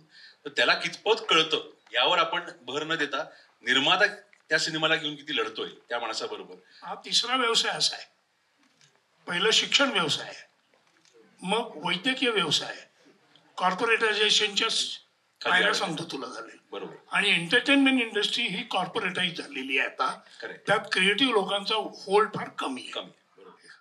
जसं आपण आता सगळ्याच बाबतीत बोललो की निर्मितीपासून सिनेमा बनवण्यापर्यंत मला मला वैयक्तिक जो महत्वाचा मुद्दा वाटतो सिनेमात चालणं न चालणं ह्याच्यासाठी की आपल्याकडे असलेले तिकीट दर आणि त्याच्यावरती आपण कधीच म्हणजे कुठे जाहीर ह्याच्यामध्ये बोललेलो नाही आहोत आपण किंवा त्याच्यावर चर्चाच करत नाही आहोत. निर्माते म्हणून आपलं काय मत आहे की सिनेमा चालणं न चालणं ह्याच्यामध्ये तिकीट दर जे सिनेमाचे आहेत, कारण 99 रुपयात किंवा काही कमी ह्याच्यामध्ये आपण सिनेमे जेव्हा दाखवले जातात तेव्हा तोच प्रेक्षक गर्दी पण करतो. असे सगळे लोक बघतात की आपले पैसे सेव्ह करतात की एक पिक्चर बघायला. तर आपल्याकडे आता महाराष्ट्रामध्ये सिंगल स्क्रीन जवळजवळ नाहीशा झालेले आहेत. तर त्यामुळे त्या लोकांना जर पहिल्या मल्टिप्लेक्समध्ये यायलाच ते घाबरतात की एवढ्या मोठ्या थिएटरमध्ये कसं जायचं म्हणून. तर तेच घाबरतात. आणि हे जे तिकीट दर वगैरे ते तर त्यांना नाही परवडत. आधी छोटे सिंगल स्क्रीन होते, तिकडे जायचे, फिल्म बघायचे, 5 रुपया 10 रुपयाला कटिंग चहा प्यायचे, एक वडापाव खायचे आणि फिल्म बघून एन्जॉय करायचे. आता ते सगळे स्क्रीन बंद झाले. नाही, पण एक आहे, हा मुद्दा खूप करेक्ट आहे आणि मला असं वाटतं की तिकीट दर कमी असतील तर प्रेक्षक येतात. आणि हा मुद्दा कुठे दिसतो म्हणजे तो सिनेमा डे का जो आपण दर 3 महिन्यानंतर जो सेलिब्रेट होतो पीव्हीआरला, आणि ते जो सेम सिनेमा 99 रुपीजमध्ये असतो, सगळे सिनेमा हाऊसफुल असतात, सगळ्या थिएटरमध्ये गर्दी असते, तो कुठलाही सिनेमा असतो तिथे प्रेक्षक असतात. मग नेक्स्ट डे त्या सिनेमाला 3 लोक असतात. सो हे का तर हे तिकीट दरांमुळे पण आहे. साऊथमध्ये सर म्हणल्याप्रमाणे सिंगल स्क्रीन्स खूप मोठ्या प्रमाणात असल्यामुळे तिथे तिकीट दर कमी ठेवले जाऊ शकतात. इथे गणित इतकं वेगळं असतं की कॉर्पोरेट कंपनी पण ठरवते, डिस्ट्रीब्युटर एक्झिबिटरमध्ये पण ठरतं की सिनेमाचा रेट काय असावा. पण हिंदीमध्ये जर आपण बघत आलो, आता मी मॅडॉकच्या हिशोबाने सांगेन कारण मी ते आतनं बघतोय, ते दर सिनेमाला जसं स्कायफोर्स घे किंवा कुठलाही घ्या, आता इथं मुंजाच्या वेळेस पण झालं होतं, पहिल्या दिवशीच तिकीट दर एकदम पाडतात आणि खूप स्वस्तात सिनेमा दाखवतात, कारण मग तो वॉक इन कस्टमर ऑडियन्स यावा आणि तिथून बस तो तयार व्हावा. सो हा मार्केटिंगचा खेळ कुठेतरी आपल्याकडे तो मार्केटिंगचा खेळ क्रॅक झाला नाहीये, कारण आपल्याकडे मुळातमध्ये गणितं खूप छोटी असल्यामुळे. पण हा मार्केटिंगचा खेळ वर्क होतोय आणि हा रेग्युलरली होतोय, हे बघत येतोय आपण. तर मला हे पटतंय की तुम्ही 99 रुपयामध्ये सिनेमा दाखवलात तर प्रेक्षक हा नक्की विचार करतात की अरे आपले पैसे तेवढे किती वाया जातील जर सिनेमा वाईट निघाला तर चान्स घेऊया. Since we are talking about audiences, and I have been an audience to Marathi cinema, एक जे मला नेहमी वाटतं की I'm not able to relate. I'm Maharashtrian, but sometimes I feel like, okay, who are these people? Do they even exist? These kind of people. Like relatability कमी वाटते, maybe about the kind of characters. I'm talking at script level, and somewhere when we talk about cinema, we say show, don't tell. I sometimes feel that our Marathi cinema suffers from that we tell, we don't show. That they telly खूप जास्ती होऊन जातं कधी कधी. And the third point that I have seen an otherwise good film suffer from is that all the characters are not well fleshed out. So I wonder if this could be an issue at even the script level. I don't know. Since you all are in the business, you would be able to say. Yes, I agree. I said the same thing. But The only thing I disagree with relatability issue. I don't think your characters or your story needs to relate to you or connect with you. It can just entertain you, whatever that character may be, whatever that story may be. It may not be related or connected with your times and your place and your surroundings, and still it can engage you and entertain you. For example, Mad Max Fury Road.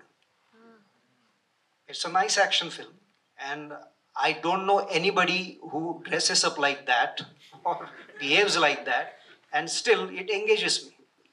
So that's the only thing I disagree. But I do agree with one point that you said, and I feel ki Marathi cinema suffers from this now, and we are seeing this in numbers. कारण आपण फक्त theatrical वर अवलंबून आहोत. We are not an industry who is depending on OTT sales, which Hindi massively depends on. So if we are only dependent on theatrical, we need to make films that give you theatrical experiences with an audiovisual, because it's an audiovisual format. So if we believe that and we want to give an enhanced theatrical experience, is when theaters मध्ये प्रेक्षक येतील असं मला वाटतं. बाकी film industries के mega success के पीछे दो कारण है. एक है सुपरस्टार का प्रेजेंटेशन और एक्शन जॉनरा. तो मराठी सिनेमा इन दोनों चीजों में लैक क्यों हो रहा है इन टर्म्स ऑफ एक सुपरस्टार के मार्केटिंग के लिए भी. और जस्ट अगर मैं इमेजिन करूँ कि an action film directed by you, starring Adinath and Ritesh Deshmukh with good dubbing, it can do really well as well. So presentation of a superstar में क्यों lack होता है? I personally feel we are not an industry where superstars are what we intend to create. We never intended to do that. We had our stars through, we had actors who were doing fantastic comedy who became superstars. आपल्याकडे genre असा superstar driven साऊथच्या सारखा action driven असा मला नाही वाटत आहे, कारण तो कॉम्पिटिशन वेगळी येते. हिंदीत लोक ते बघतायत, पुष्पामध्ये लोक तेच बघतायत. You try to compete with these films, you will fail, and we seen that happen.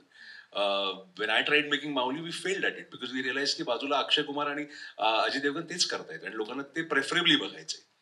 पण मला असं वाटतं की when you are saying this that why do we not create superstars, why do we need superstars for Marathi cinema also? Because we have always looked at our films being more driven by stories and narratives and scripts that are relatable, and that is why they are different from the other films that play in the other screens around you.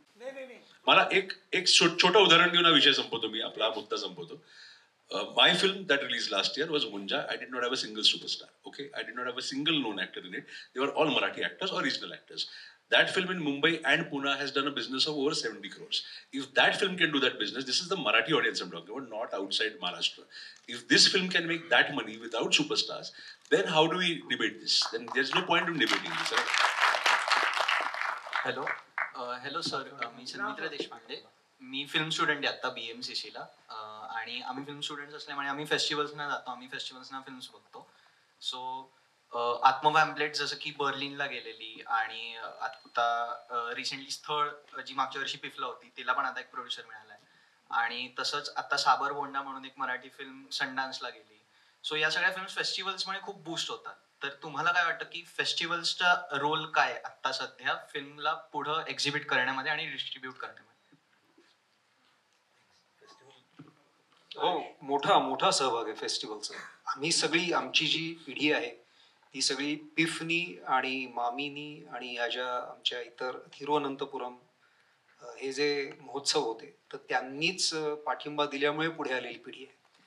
तेव्हा film फेस्टिवलचा, चित्रपट महोत्सवांचा खूप मोठा सहभाग आहे अशा प्रकारच्या चित्रपटांना पाठिंबा देण्यात. त्याचा नक्की फायदा होतो. नाही, मला वाटतं सर एक मुद्दा आहे, दोन याच्यातले वेगळे पॉइंट ऑफ व्ह्यूज आहेत. सिटी प्राईड मध्ये जेव्हा मी जातो तेव्हा चाफळकर म्हणतात की या सिनेमाला प्रेक्षक फुल गर्दी करून बघतात फेस्टिवलमध्ये, आणि तोच सिनेमा जेव्हा लागतो थिएटरमध्ये तेव्हा कोणी नसतं. आता हा मुद्दा काय, मग थिएटरमध्ये लोकांना तिकीट काढून बघायचं नाहीये का पास असल्यामुळे फेस्टिवलमध्ये बघायचं आहे? एक नक्की आहे की फेस्टिवलमध्ये सिनेमा लोकांपर्यंत पोहोचतो, लोकांना कळतो हा सिनेमा आहे, त्याला जर बक्षीस मिळालं तर 100% लोकांमध्ये एक इंटरेस्ट निर्माण होतो. पण तो जर चालवायचा थिएटरमध्ये तर त्याची जी ऑडियन्स लागते, जो आवाका लागतो, मास लागतो, तिथपर्यंत तो सिनेमा पोहोचवण्यासाठी त्या निर्मात्याला आणि त्या सगळ्यांना ती धडपड वेगळी करावीच लागते. आता याच्या सिनेमाला जर नॅशनल अवॉर्ड मिळाले 2019 साली, बरोबर, 19 साली नॅशनल अवॉर्ड मिळाले, आणि तो सिनेमा 25, 23, 24 साली रिलीज झालाय, आणि त्यांनी तरी धडपड केली आहे सिनेमा चालवून दाखवण्यासाठी, तर मग हे जरा गणित बसणारं नाही असं मला वाटतं. पण परेश जे म्हणतोय तेही करेक्ट आहे की त्याला बूस्ट मिळतो, पण तो चालणार आहे का नाही हे ठरवणारे गणितं खूप वेगळी आहेत. फिल्म मेकर्सना किती फायदा होतो? 100% सर. मला वाटतं फिल्म मेकर्सला एक त्यातला मुद्दा असा आहे की आता तुम्हाला विचारलं असतं मला नागराज मंजुळे कुठून कळला, पिफ मधल्या फॅन्ड्रीतनं कळला. त्याच्या आधी नागराज मंजुळे मला माहित होता का, तर मी इंडस्ट्रीतला म्हणून माहित होता, पण मला फॅन्ड्री बघून त्याला जे काही ज्या पद्धतीने पिफ मध्ये ती सुरुवात झाली, तर असे बरेच सिनेमे आहेत. म्हणजे अरिजिनल फॅक्टरी मी पिफ मध्येच बघितलेला आहे पहिल्यांदा. हे नसतं तर मला तो थिएटरमध्ये डायरेक्टली लागला असता आणि मग बघायचा का नाही हा प्रेक्षक म्हणून मी विचार केला असता. पण मला बूस्ट म्हणून, एक प्रोत्साहन म्हणून, एक सपोर्ट म्हणून कुठलीही चांगली आणि प्रतिष्ठित फेस्टिवल म्हणेन मी, त्यात नाहीतर कुठलेही आता सध्या कमळं लावतात आणि ती कुठलेही फिल्म फेस्टिवल असतात ते कधीच कोणाला कळत नाही की न ऐकलेले असतात. असे फेस्टिवल नाही म्हणते मी म्हणतोय की जे ठराविक 4-5 फेस्टिवल्स आहेत भारतात, त्या अशा फेस्टिवलमध्ये जर सिनेमा चालला, गाजला, तिथे जर काही मिळालं तर त्याची चर्चा होते, 100% होते, आणि त्याचा फायदा फिल्म मेकरला आणि डिस्ट्रीब्युटरला आणि प्रोड्युसरला तिघांनाही घेता येऊ शकतो. करण श्रीनिकेतन आहे. माझा प्रश्न आहे की तुम्ही जे म्हणत होता चेंजेस जे आहेत स्क्रिप्ट फिल्ममध्ये येत राहतात दर 2-3 वर्षांनी, एक शेवरी म्हणा किंवा देऊळ, शाळा किंवा श्वास सस्टेन का नाही होते? लेखक घाबरतात का की जो जॉनर आहे, तुम्ही वाळवी केला आणि झॉम्बिविली केला, ते जॉनर परत एक्सप्लोर करणं, एक्सपेरिमेंट करणं घाबरतात का लेखक लिहायलाच, की प्रोड्युसर ऍक्सेप्ट नाही करणार, किंवा नाही तर प्रोड्युसर म्हणतो की दिस माइट नॉट वर्क म्हणून आपण करायला घाबरतो? आता तुम्ही एक झोंबिवली केला किंवा एक वाळवी केला आणि तो बॉक्स ऑफिसवर चालला नाही, तर अर्थातच जो कॉर्पोरेट निर्माता आहे तो आता ताकही फुंकून पिणार. तो म्हणेल की अरे बाबा रे, हे असलं चालत नाही बेटा, तू काय लिहिलेस हे? ते त्यांना ते झुंबर पाडून शेवटी मारू बिरू नकोस, सिक्वल तयार करता येईल अशा पद्धतीने एक तरी जिवंत ठेव.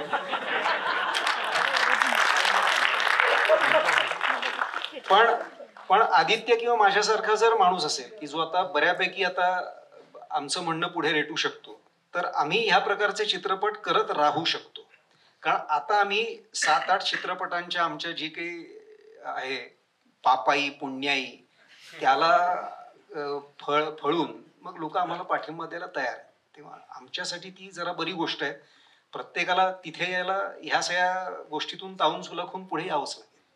पण एक तुमचा मुद्दा आहे, त्याला मला असं वाटतं की अनफॉर्च्युनेटली बऱ्याच वेळा असं दिसतं की चांगल्या स्क्रिप्टला चुकीचा निर्माता मिळतो किंवा मिळतच नाही, आणि चुकीच्या स्क्रिप्टला खूप चांगले निर्माते मिळतात किंवा चांगली यंत्रणा मिळते.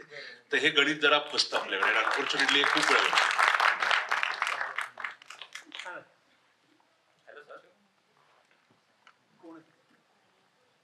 हॅलो सर, मी आर्यन आहे. माझा प्रश्न ॲज अ ऑडियन्स आहे की माझं लहानपण महेश सरांचे पिक्चर बघून आणि लक्ष्मीकांत बेर्डे यांचे पिक्चर बघूनच मी मोठं झालोय. आणि आता आपण बघतोय की मराठी सर त्यांनी पिक्चर बघितलं, टीव्हीवर बघितलं सर. हा सर, पिक्चर मध्ये नाही, टीव्हीवर बघितलेले पिक्चर खूप जुने होते. पण हा सर, माझा प्रश्न हा होता की आता जसं आपण बघतो की सिनेमॅटिक युनिव्हर्सचा खूप ट्रेंड चालू आहे, आणि जर आपण महेश सरांची फिल्मोग्राफी बघितली तर आपल्याकडे खूप असे आयकॉनिक कॅरेक्टर आहेत, टकळू हैवान किंवा कवट्या माकाळ, आणि आता तात्याविंचं तुम्ही बोलला की पार्ट 3 येतोय. मग आपण असं का नाही बघत की मराठी सिनेमॅटिक युनिव्हर्स आपण क्रिएट करू, ज्याच्यामध्ये ऑडियन्सला अजून इंटरेस्ट येईल की हा काहीतरी होतंय. अरे मित्रा, सिनेमॅटिक युनिव्हर्स क्रिएट करायला चालला तर पाहिजे सिनेमा पहिला.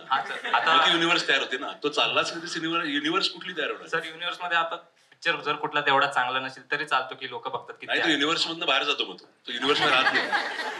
आता तुला मी उदाहरण देऊ, स्त्री युनिव्हर्स मध्ये रोही नावाचा सिनेमा होता, तो आहे ते युनिव्हर्स मध्ये नाहीये, कारण तो चालला नाही. सो आता हे तुला उत्तर मिळालं असं. मराठी सिनेमात जे काही सिक्वल येत आहेत ते युनिव्हर्स चाललेच आहेत म्हणून त्याचा सिक्वल येतोय. पिफच्या मराठीच्या सिलेक्शन कमिटीवर काम करतोय. एकतर चित्र आपल्याला असं दिसतं की सैराट नंतर अनेक जणांना असं वाटलं की आपण आपापल्या भागातले काही सिनेमे करावेत, आपापल्या भागातल्या काही कथा घ्याव्यात. एक प्रकारचा भाबडेपणा पण होता एका सुरुवातीच्या टप्प्यावर. तो अजूनही काही जणांमध्ये असेल, कारण अनेक फिल्म स्कूल्स आहेत, अनेक विद्यार्थी आहेत, खेड्यापाड्यात येणारे अनेक तरुण आहेत ज्यांना सिनेमा करावासा वाटतोय. पण अर्थातच सिनेमाचं काही गणित माहिती नाही किंवा सिनेमा प्रॉपर शिकलेले नाही आहेत, पण तरी त्यांना काहीतरी म्हणायचं, काहीतरी वेगळं करू पाहत आहेत. तर आत्ता जसं परेशने पण उल्लेख केला, खटला बिटला सारखी फिल्म आहे, ती पीफ मध्ये होती पण नंतर रिलीज नाही झाली अजूनपर्यंत. स्थळ मागच्या वर्षी होती, त्याला पुरस्कारही मिळाला, आता ती रिलीज होते आहे. पण अशा गेल्या अनेक वर्षांमधल्या मराठी फिल्म्स मी पाहतोय, म्हणजे आम्ही ज्या फिल्म्स निवडतोय त्यामध्ये काही फिल्म्स नक्की उत्तम आहेत, काहींना प्राइजेस मिळत आहेत, पण तरी सुद्धा त्या रिलीज होण्यापर्यंत सुद्धा पोहोचत नाही आहेत. मराठी फिल्म्स बद्दल मी बोलतोय. म्हणजे त्यांना नुसते पुरस्कार मिळतात पण त्या रिलीज होऊ शकत नाहीयेत.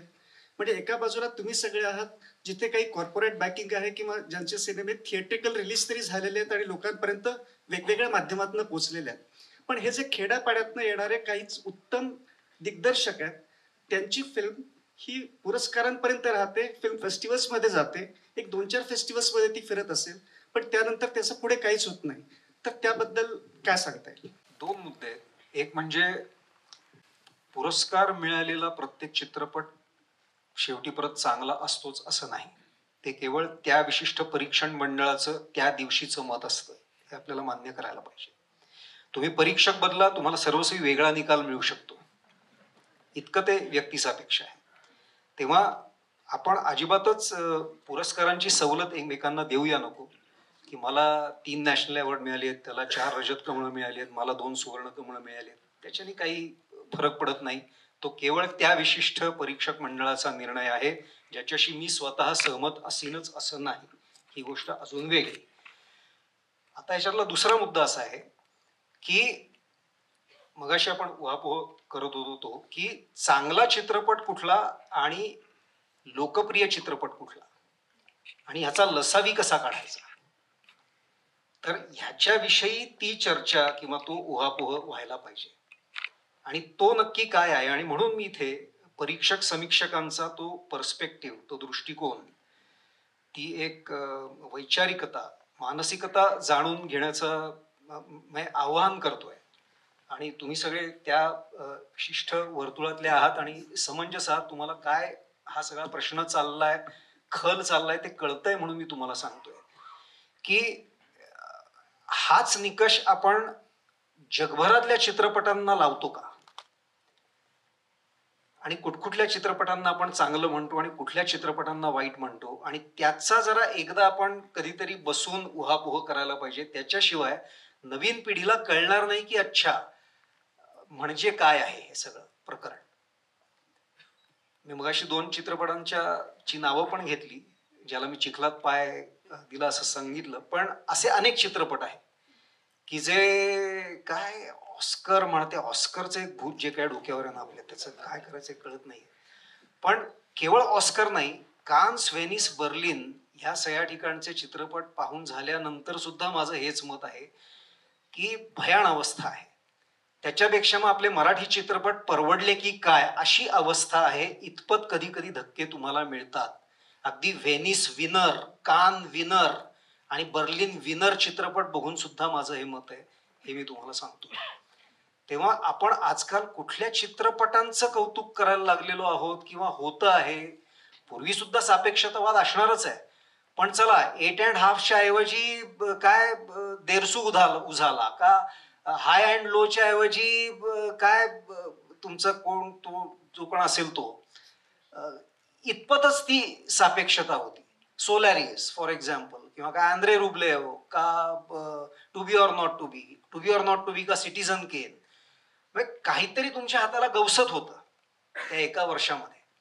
आजकाल म्हणजे तेव्हा जरूर मी तुमच्यासारख्या गणेश, संतोष, अभिजित, तुम्ही सगळेच तिकडे आहात आणि इतरही अनेक जाणकार मंडळी इकडे असणार आहेत.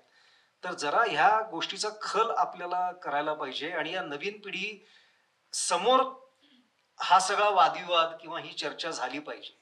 नाहीतर तोच संस्कार होत राहील की issue based films are good films आणि rest of the films are trash films. म्हणजे याचं काहीतरी एकदा हे करायला पाहिजे. हे अति होत चाललेलं आहे, कारण दिवसेंदिवस हे वाढत चाललेलं आहे. केवळ समस्या प्रधान चित्रपट आहे, कशावर तरी आधारित आहे वगैरे म्हणून त्याचं कौतुक हो, पण चित्रपट अजिबात पकडच घेत नाही तुमचा. आणि या उलट एखादा ऍक्शन चित्रपट, अगदी पुष्पा 1 सुद्धा, म्हणजे शोलेचं मी उदाहरण अनेक वेळा देतो की त्या 70 मध्ये आणि नंतर सुदैवाने नसीरुद्दीन शाह सुद्धा हा मुद्दा बोलायला लागले म्हणून त्याला पाठबळ मिळालं हा मुद्दा बोलणाऱ्यांना. तो उघडपणे म्हणू लागला त्याच्यानंतर की अनेक व्यावसायिक चित्रपटांपेक्षा हे आमचे तथाकथित 8 फिल्म्स वाईट फिल्म्स होत्या. हे स्वतः नसीरुद्दीन शाह अनेक वेळानंतर बोलू लागला की खूप सवलती मिळत गेल्या उगीच लोकांना, कशावर तरी आधारित आहे, ह्या प्रश्नावर आधारित आहे, त्या इश्यूवर आधारित आहे, वास्तववादी आहे, गंभीर आहे म्हणून फक्त त्यांचं कौतुक होऊ लागलं. चित्रपट म्हणजे काय, बोलपट म्हणजे काय, जसं त्या मगाशी म्हटल्या, ह्याच्या विषयीचा खलच होईनासा झाला आणि आजही तो होत नाहीये. आमच्या कुठल्याही चित्रपटाचं समीक्षण होताना ह्या प्रकारची परिभाषा तुम्हाला दिसत नाही, ऐकू येत नाही, वाचायला मिळत नाही. फक्त कथानकं उतरवली जातात आणि त्याच्यावरची मतं व्यक्त केली जातात. हा, आणि मग यांना आपण काय सांगणार आहोत किंवा त्यांच्या समोर काय वादविवाद किंवा चर्चा आपण प्रस्तुत करणार आहोत. आणखीन 2 प्रश्न. मला प्रश्न आहे परेशला, म्हणजे I am curious as a audience. I want to know की तुझ्या मते लोकप्रिय आणि चांगला सिनेमा ह्यातला तू कसा डिफाईन करशील फरक? नाही, माझ्या मते फरक नाहीये. माझ्या मते आर्ट आणि कमर्शियल असा सिनेमा नाहीच आहे. माझ्या मते चांगला आणि वाईट हाच सिनेमा आहे. That's it. मग तो चांगला सिनेमा कदाचित कधी म्हणजे माझ्या मते चांगला असेल ना. परत मी व्यक्तिसापेक्षता हे आता डिस्क्लेमर आहे बरं का ह्या सगळ्याला. इकडे स्क्रोल जात असेल तुम्हाला वाचावा, डिस्क्लेमर हा आहेच. पण माझ्या दृष्टीने चांगला झालेला सिनेमा व्यावसायिक दृष्ट्या सुद्धा यशस्वी होऊ शकतो आणि केवळ व्यवसाय चांगला झाला आहे म्हणून तो आर्ट दृष्ट्या कमी आहे असं सुद्धा नसतं बऱ्याच वेळेला. असा तो दोन्ही बाजूंचा मुद्दा आहे. मला तुला विचारायचं आहे की वाळवी हा चांगला सिनेमा होता, तो लोकप्रिय होऊ शकला होऊ शकला असता, तुझं काय मत आहे? नाही, आता मुळात तू मलाच विचारतोयस म्हणून मी सांगतो वाळवी हा चांगला चित्रपट नव्हता माझ्या दृष्टीने. ठीकठाक जमलेला होता. हे बघ, आता हा माझ्या संगोपनाचा भाग आहे. म्हणजे लहानपणापासून पिफच्या अंगणामध्ये वाढल्यामुळे आणि यांच्या अंगाखांद्यावर खेळत असल्यामुळे माझ्या चांगल्या वाईटाच्या कल्पना खूप तीव्र आहेत. आणि पहिला प्रश्न माझ्या सिनेमांवरच असतो, अरे काय करून ठेवलंय आपण, जरा पुढच्या याला जरा बरं करूया काहीतरी, असं म्हणून माझी धडपड चालू असते. म्हणून माझी धडपड चांगले सिनेमे केलेस तू. नाही सर, हे ठीक आहे सर, ना, रिलीज पण झाले ते सिनेमे सगळे. म्हणजे आता काय नाही, हे बघा, हे लक्षात घ्या, मी माझ्या मनातला वादविवाद तुमच्या समोर हे करतोय. याला विनय अजिबात घेऊ नका. हे आपल्याशी साधलेला संवाद, गप्पा असं त्याचं स्वरूप आहे. हे मी तुम्हाला सांगतो की ठीक आहे, त्याचं कौतुक झालं, हरिश्चंद्रच्या फॅक्टरीचं कौतुक झालं वगैरे, ठीक आहे. पण मला माहितीये की मी काय करू शकलो. आता हे शेवटी कोणालाही असतंच. ते सिनेमा झाल्यानंतर हे वाटतं, अरे आमच्याकडे चांगले सिनेमे आहेत ते बरेच. जाऊ दे आता. तुला नाही आवडले, आम्हाला फार आवडले. आम्हाला आवडले, आम्हाला खूप आवडले. मी चुकलो, मी माझे शब्द मला तुला प्रश्न विचारण्याचा हेतू माझा वेगळा होता की तू तुझ्या मॉडेस्टीने तो दोष तू स्वतःवरती घेतोयस, पण तो मला असं वाटतं की तो मार्केटिंगचा दोष असावा. नाही रे, काय सांगू तुला. हे बघ, अशा प्रकारचे चित्रपट चालण्याची परंपरा आहे का हे तू बघ ना. पहिल्यांदी जाने भी दो यारो चालला का, सूरज का 7वा घोडा चालला का, अंगूर चालला का, नाही चाललेला. तर अचानक आज एका दिवशी उठून वाळवी 100 कोटीचा धंदा करेल असं गृहीत धरणंच चुकीचं आहे. किंवा अस्तू किंवा काय कासव किंवा ह्या प्रकारचे चित्रपट अचानक चालला. फॅन्ड्री, ख्वाडा मला आठवतो, तुम्हाला कोणाला आठवत असेल. हे चित्रपट अचानक चालायला लागतील ही अपेक्षा करणं चुकीचं आहे. पण मग तेव्हा मी त्या भ्रमात अजिबात नाही, एवढंच मला म्हणायचं. मग लापता लेडीज चालतो, मग 12th फेल नाही चालत. नाही चालत. 12th फेल चालला, वेगळा विषय. बरं, आपण आपण हॅलो, एखाद्या गाजलेल्या नाटकावरून सिनेमा बनवायचा आणि तो चाललाच पाहिजे अशी अपेक्षा. हॅलो सर, माझं नाव समर्थ आहे. माझी फिल्म 2019ला नॅशनल भेटला, कस्तुरी नाव होतं त्या फिल्मला. ती 2023च्या डिसेंबरला रिलीज झाली. रिलीज झाल्यानंतरही आतापर्यंत ती कुठं OTT वर अवेलेबल नाहीये. कारण मराठीत असं एक, जसं तुम्ही सांगितलं की मराठी फिल्म्स OTT ला कोण घेतच नाहीये, कारण त्यांचे जे काही गणित असतील तसं. तर मग सध्या यूट्यूब हा असा एक प्लॅटफॉर्म आहे जिथून तुम्हाला रेव्हेन्यू भेटू शकतो. तर मराठी इंडस्ट्रीमधले डिरेक्टर्स असतील किंवा प्रोड्युसर असतील किंवा मग जे काय मेकर्स असतील, ते असं एक कोलॅबोरेटिव्ह डिसिजन का घेत नाही की जर आपण चॅनल सुरू केलं जिथं फिल्म रिलीज करता येईल. म्हणजे मी काल एका वेल नोन मराठीतल्या डिरेक्टरला भेटल्यावर त्यांनी सांगितलं त्यांची फिल्म थिएटरला होती, परत काढली, आता युट्यूबवर टाकल्यावर जवळपास 25 ते 30 लाख रुपये युट्यूबने त्यांना इन्कम दिलेलं आहे जस्ट एक 3-4 महिन्यामध्ये. तर मग असं मराठी फिल्म सोबत असे एक्सपेरिमेंट का करत नाहीत रिलीजच्या. पण या ऍडिशनल इन्कम्स आहेत. अरे अमलतास नावाचा सिनेमा आहे जो अतिशय उत्तम सिनेमा आहे. तो शेवटी वैतागून टाकलेला युट्यूबवर. असं नाही की तो चोजन पाथ होता की त्या सिनेमाला आपण युट्यूबवर टाकण्यासाठी बनवूया. हे कुठेही ठरवलेलं नव्हतं मला वाटतं राहुल आणि त्याच्या अख्ख्या टीमनी. मला तोच मुद्दा वाटतोय की आपल्याकडे OTTवर सिनेमे घेणं गरजेचं आहे. OTTवर घेतले जात नाहीये. त्याचं सिम्पल कारण आहे की तुम्ही कुठल्याही OTTला जाऊन विचारा की मराठी सिनेमा का येत नाही. ते म्हणतात महाराष्ट्राला सबस्क्रिप्शन बेस आम्हाला हिंदीतनं मिळतो. आम्हाला केरळात जायचं असेल तर आम्हाला मल्याळम सिनेमा लागतो, त्याचा हिंदीचा उपयोग होत नाही. तमिळ सिनेमा लागतो आपल्याला तमिळनाडूमध्ये, आंध्रमध्ये तसंच. पण महाराष्ट्रामध्ये आम्हाला हिंदी सिनेमानी तो सबस्क्रिप्शन मिळतो. मराठी सिनेमा आम्हाला त्यासाठी गरजेचा नाही. आता हे जे सगळे मराठी सिनेमे लागतात अमेझॉन पासून सगळीकडे, एखाद दुसरे कॉर्पोरेट बॅकिंग सोडले तर यांचा जो शेअरिंग रेव्हेन्यू असतो तो फार भीषण आहे. म्हणजे त्याचे आकडे तुम्हाला कळले तर तुम्हाला असं वाटेल की ते निर्मातेच पैसे देत आहेत OTTsला की आमचा सिनेमा लावा. सो ते फार गणित विचित्र आहे. एक मुद्दा एवढाच आहे की आपल्याकडे रेव्हेन्यू स्ट्रीम ही युट्यूबमधनं खूप लिमिटेड तयार होणार आहे, तशी नाही होणार तयार. त्याला काहीतरी वेगळा विचार करायला लागेल आणि वेगळ्या पद्धतीने तो प्लॅटफॉर्म म्हणून बघायला लागेल. हाय, मी आरजे श्रुती आणि आय थिंक आपण सगळेच कायम फिल्म प्रमोट करायला आमच्या स्टेशनला येत असतात, रेडिओ स्टेशनला येत असतात. आणि since I handle PR for Maharashtra here, so I would like to ask to Aditya and to everyone actually की आदित्य, यू जस्ट मेन्शन की आपल्या इथे ठोकताळे ठरलेले आहेत PR एजन्सीचे की इथे इथे जायचं, ही फिल्म अशी प्रमोट करायची. यू थिंक की आत्ताचे PR जे लोक आहेत ते फिल्मच्या गरजा समजून घेऊन प्रमोशन करत नाहीत किंवा त्यांनी करायला हवं? What is your opinion on that? आत्ता जे PR अपडेटेड नाहीयेत, क्वालिफाईड नाहीयेत, सिम्पल आहे ते. ह्याच्यामध्ये आपण कशाला, आपल्याला माहिती आहे ते, आपण का ते कुठेतरी काहीतरी फिरवून सांगावं. अपडेटेड म्हणजे आजच्या काळात काय घडतंय, आजचा सोशल मीडिया कुठे जातोय, आजचा मास मीडिया कुठे वर्क होतोय, हे यांना माहीतच नाहीये. अनफॉर्च्युनेटली असंच आहे. आता पेपरमध्येच ऍड द्या आणि कुठेतरी 4 न्यूजपेपरचे टायअप करून त्यांचे इव्हेंट्स अटेंड करा आणि ग्राउंड प्रमोशन करून तिथे लोकांना फक्त फोटो काढायचे तुमच्याबरोबर, त्यांना कोणालाही सिनेमा बघण्यात इंटरेस्ट नाहीये. तर सगळ्यांना फिरवत बसा महाराष्ट्रभर, हे सगळं करतो आपण, तिथे पैसा खर्च करतो आणि त्यातनं ऑडियन्स कुणीच येत नाही. पर्सनल सेल्फीसाठी सगळे येतात, पण त्यांचा सिनेमा तिकीट काढून कोणी बघत नाही. आता हे सगळं करण्यासाठी एक खर्च होतो, तो निर्माता करतो. मग त्याला असं वाटतं मी एवढं केलं, बघा किती प्रमोशन, किती मेहनत, आणि कुणीच कसं आलं नाही, कारण हे सगळं चुकीचंच केलंस तू, हे सांगणारा त्याला कुणीच नाहीये. आता मुद्दा एवढाच आहे की आपल्याकडे, मी मगाशी म्हणल्याप्रमाणे, आपल्याकडे एजन्सीच नाहीये क्वालिफाईड, ज्यांना करेक्ट कळतं की कुठे काय नंबर्स आहेत, कुठे या सिनेमाची ऑडियन्स आहे आणि त्यांच्यापर्यंत कसं जावं. आणि जर आपल्याकडे सोशल मीडिया आहे तर सोशल मीडिया पण फुकट नाहीये, तिथे पण खर्च होतो, तिथे पण टार्गेटेड मार्केटिंग करायला लागतं. हे करणारे लोक आपल्याकडे नाहीयेत.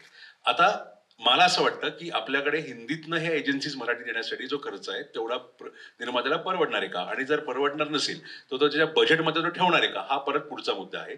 पण हे सोपं असा विषय नाही, हा त्याला वेळ लागणार आहे हे सोडवायला, पण हे खरं आहे आणि that is where we suffer, असं मला वाटतं. Okay, thank you. आणि ऑल्सो आय फील सिन्स की खूप ग्रामीण भागातनं खूप सारे प्रोड्युसर्स येत आहेत की आम्ही ही फिल्म प्रोड्यूस केली आणि मग त्या फिल्म रिलीज होतात आणि मग त्या पडतात. पण एकीकडे आपण हे ऐकतो की आम्हाला प्रोड्युसर मिळाला नाही फिल्म रिलीज करायला, दुसरीकडे ग्रामीण भागातले प्रोड्युसर्स पण पुढे येत आहेत. मग आता जसं स्थळ सारखा सिनेमा आता सचिन सरांनी प्रेझेंट करतायत सर, तर अशा प्रोड्युसर्सना सर्व्हाइव्ह करण्यासाठी डिरेक्टर्सचा सपोर्ट हवाय का? प्रोड्युसर्सला म्हणजे ग्रामीण भागातले, पण ग्रामीण भागात येणारे ते प्रोड्युसर आहेत का फायनान्सर आहेत हे जरा बघणं गरजेचं आहे ना पहिलं. म्हणजे ग्रामीण भागात येणारे प्रोड्युसर नाही आहेत, फायनान्सर्स आहेत. प्रोड्युसर्स जे आहेत ते प्रोड्युसर होण्यासाठी एक अभ्यास करायला लागतो, तो अभ्यास यांनी केलेला नसतो. जो सरांनी केलाय, किती वर्ष सर? 2008 पासून. त्याच्या आधी मी राजश्रीमध्ये 1 वर्ष एका डायरेक्टरच्या हाताखाली बिना पैशाचं काम करतो. आणि एक कॉमन गोष्ट मला वाटतं जब्बार सरांनी पण ऐकली, आपण सगळ्यांनी सतत ऐकली. निर्मात्याचे पहिले 2 सिनेमे पडले की तो म्हणतो ही माझी एंट्री फी होती, ह्याच्यात हा नुकसान माझं झालं, हे आता नेक्स्ट टाइम मी परत एक सिनेमा बनवीन तेव्हा ही एंट्री फी नसेल. पण त्या चुका होत राहतात. सो निर्माता आणि फायनान्सर यातला फरक जर लोकांना कळायला लागला ना तर मग आपल्याला चांगले सिनेमा बघायला मिळतील. अनफॉर्च्युनेटली फायनान्सर्स जास्ती आहेत जे पैसे घेऊन येतात, ज्यांना सिनेमा कसा बनवायचा, कसा दाखवायचा आणि कुठे दाखवायचा काही माहित नसतं. सो मग त्यांना दिग्दर्शक कुठलाही चांगला मिळाला तरी त्याचं काहीच होणार नाहीये, कारण तो सिनेमा लोकांपर्यंत ना नीट धड पोहोचणार आहे ना तो धड बनणार आहे. सो मला असं वाटतं की ते जरा कळणं गणित लोकांना गरजेचं आहे आणि ते होत नाहीये अनफॉर्च्युनेटली. इथे बरेचसे म्हणजे मागच्या 8-10 वर्षामध्ये मी मराठी सिनेमा जो बघतोय आपल्याकडे येतो तो ग्रामीण भागातला. आता श्रुती पण म्हणत होती, आदित्यने पण सांगितलं, 20 लाखात 25 लाखात फिल्म करायची आणि इकडे थोडंसं काहीतरी मिळेल, मग अनुदानाची कुबडी, ते वरती काहीतरी असं गाजर लटकवलेलं असतं आणि मग तुम्हाला पैसे मिळतील. अगदी अगदी या सगळ्या प्रकारात साधारण इंडस्ट्रीमध्ये 30-40 फिल्म जरी अशा बनायल्या आणि 1-1 कोटी जरी त्याचं बजेट ठरलं तरी आपण किती वाया घालवतो पैसे. ते नवखे प्रोड्युसर, ऍक्च्युली जसं आदित्य म्हणाले ते प्रोड्युसर आहेत की कोण आहेत, तर ते प्रोड्युसर नाहीच आहेत. ते कुठून तरी एखादी जमीन बिमीन विकतात, 2 हिरोईन बरोबर फोटो काढले की पैसा वसूल असं त्यांना वाटतं, नंतर शिव्या घालतात त्या नवीन डायरेक्टरला. तर तुम्हाला काय वाटतं की याच्यामुळं काय फोफावलंय आणि याचा परिणाम आपल्या या सगळ्या मराठी इंडस्ट्रीचं नाव खराब होण्यात होतोय का? ह्या लोकांनी येऊन आणि त्यांना हे आर्टिस्टचे पेमेंट माहीत नसतं किती आहे. हे जे येऊन सगळ्यात पहिले म्हणजे ते काय 1 करोडमध्ये फिल्म बनवत नाहीत. हे असे जे निर्माते येतात ते 1 करोडमध्ये बनवत नाहीत. त्यांचं बजेट खूप हाय बजेट जात असतं ते. आणि ते सगळं टीमला, सगळ्या आर्टिस्टला, प्रोडक्शनवाले त्यांना लुटतात आणि त्याचं बजेट ते कुठे जातं. आणि मग ती इंडस्ट्रीमध्ये प्रथा पडते की मी हा फिल्म केली त्याला मला एवढे पैसे मिळाले, तर मला आता दुसरी फिल्मला मला एवढे पैसे पाहिजेत. त्यामुळे फिल्मचं बजेट हे वाढतच चाललंय. आता मी 2008 साली जी फिल्म केली त्या फिल्ममध्ये ज्या हिरोला मी 1500 रुपये पर डे देत होतो, आज तेच हिरोचे काय म्हणतात ना ते बॉय त्याच्यापेक्षा जास्त पैसे घेतात. म्हणजे आणि ते हिरो तर आजकाल 30-40 लाख रुपये घेतात. पण म्हणजे फिल्मचं त्यामुळे बजेट हे खूप वाढतच गेलं ना. तुम्हाला जर मोठे आर्टिस्ट घेऊन जर फिल्म बनवायची असेल तर फिल्मचं बजेट हे वाढतच जातं. 20-25 लाखामध्ये पण फिल्म होते, छान फिल्म होते. आता मी एक काहीतरी 40-42 लाख रुपयामध्ये एक फिल्म केली, म्हणजे जित्राप म्हणून. खूप सुंदर फिल्म वगैरे झालेली ती. पण रिलीज करायचं म्हटलं तर 40-42 लाखात केलेली फिल्म ती रिलीज करायला 50-60 लाख रुपये किंवा 1 करोड रुपये खर्च करायला डेअरिंग होत नाही ना की त्या फिल्मसाठी. त्यासाठी पेक्षा मग मी काय विचार करणार की त्यातनं काही सबसिडी येईल, त्याच्यामध्ये काहीतरी पैसे मिळतील. OTT वरती ते मी प्रयत्न करत असतो, सॅटेलाइटसाठी प्रयत्न करत असतो की ती कुठे म्हणजे त्याच्यामध्ये विकली जाऊन त्याच्यातून मला काही पैसे मिळतील. पण एक ह्याच्यावर अतिशय महत्वाचा मुद्दा आहे जो लोकांना आपल्याला माहिती पण आपण याच्याबद्दल बोलत नाही. विकिपीडियावर जा आणि 2024 चे मराठी सिनेमे रिलीज झाल्याची यादी काढा. तुम्हाला 124-25 सिनेमे दिसतील, यादीत दिसतील, ऑफिशियली रिलीज सिनेमे. त्याच्यात निर्माते बघा कोण आहेत. तुम्हाला कळेल की 70% पेक्षा जास्त निर्माते नवीन आहेत, नावच माहित नाही आहेत. बरोबर, नावच माहिती, कुठून आलीत लोक, का आली आहेत, हे काय करतायत काही माहित नाही. आता प्रॉब्लेम असा होतो, हे सगळे रिलीज सिनेमे असल्यामुळे मी म्हणतोय, नॉन रिलीज बद्दल बोलतच नाहीये. रिलीज झालेल्या सिनेमांमध्ये जर एवढे मोठ्या प्रमाणात सिनेमे चांगले नाहीत, न चालणारे, नवीन प्रोड्युसरने केलेले असतील, प्रेक्षकाचा काय होतं ना, तो येतो, तो एकदा ट्राय करतो, दुसऱ्यांदा ट्राय करतो, मग तिसऱ्यांदा गिव्हअप मारतो आणि आपण तिथे प्रेक्षक गमावतो. हा जो मुद्दा आहे ना, हा मेजरली तिथे आपल्याला सगळ्यात मोठा हिट करतो की आपण आपला प्रेक्षक गमवायला लागलोय. कारण त्या प्रेक्षकांनी वाईट सिनेमे बघून ही क्वांटिटी वाईज सतत बघून इव्हेंच्युअली गिव्हअप केले की आता मराठीमध्ये चांगला जो येतो ना तो तिथे सफर होतो. की मग प्रेक्षकांनी तिथे मग त्याला खेचून आणण्यासाठी मग खूप वेगळी धडपड करायला लागते इंडस्ट्री म्हणून. सो हे जे गणित आहे की आपल्याकडे खूप नवीन निर्माते यायला लागले आहेत. 2010-12 सालची गोष्ट आहे. आपण जेव्हा कुठल्याही मराठी सिनेमाच्या कुठल्याही कार्यक्रमात जायचो तेव्हा निर्माते, दिग्दर्शक दिसायचे सगळे ओळखीतले असायचे, माहिती असलेली संख्या जास्ती असायची. आता हे माहिती पण नसतात की ही कोण लोक आहेत एकत्र जमतायत ती. सो हाच प्रॉब्लेम झालेला आहे की मला वाटतं बाहेरनं जे एक सडन आउटबस्ट पोस्ट सायराट ही जास्ती सुरुवात झालेली आहे. हे जे झालंय त्यानंतर संख्या नवीन निर्मात्यांची इतकी वाढली आहे की हे सिनेमा मग लोक बघतात आणि मग सिटी पॅरेड गुजरूडला आपल्याला दिसतं की अरे या सिनेमांना मग धडपड तर चालू असते, निर्मात्यानं बसतोच ना ऑफिसमध्ये की मला द्या शो, आणि मग शो मिळतात आणि मग जेवढे 10 प्रेक्षक आले असतात त्या सिनेमांना ते 10 प्रेक्षक पुढच्या सिनेमाच्या गेले कारण ते परत येणारच नाहीत. तर हा मोठा प्रॉब्लेम आहे आणि हा प्रॉब्लेम आपण कुठेतरी डिस्ट्रीब्युटर आणि प्रोड्युसर असोसिएशन म्हणून एकत्र येऊन हँडल केला पाहिजे, जी एकी आपल्याकडे नसल्यामुळे तो हँडलच होत. मला असं विचारायचं की तुम्ही पॉप्युलर सिनेमा का बनवत नाही? जसं साऊथमध्ये आपण ब्लॉकबस्टर्स बघतो, तर ब्लॉकबस्टर मटेरियल मराठीमध्ये का तेवढं बनवलं जात नाही? आणि पोटेन्शियल नाही असं नाहीये. आता उदाहरण तुमच्याच सिनेमाचं द्यायचं तर झोंबिवली आहे, त्याच्या आधी फास्टर फेणे आहे. फास्टर फेणे ही पुस्तकांची सिरीज आहे. So it had a potential of making a big series out of it. एक प्रयत्न बघा, मला I agree with what you are saying. एक मुद्दा आहे त्यातला, आपण कन्नड घेतलं इंडस्ट्रीला किंवा आपण जरी तेलुगू नाही खरं पण कन्नडच घ्या, तिथे सिनेमे चालत नव्हते. एक मोठा सिनेमा झाला आणि त्या सिनेमाने अख्खं चित्र बदलून टाकलं.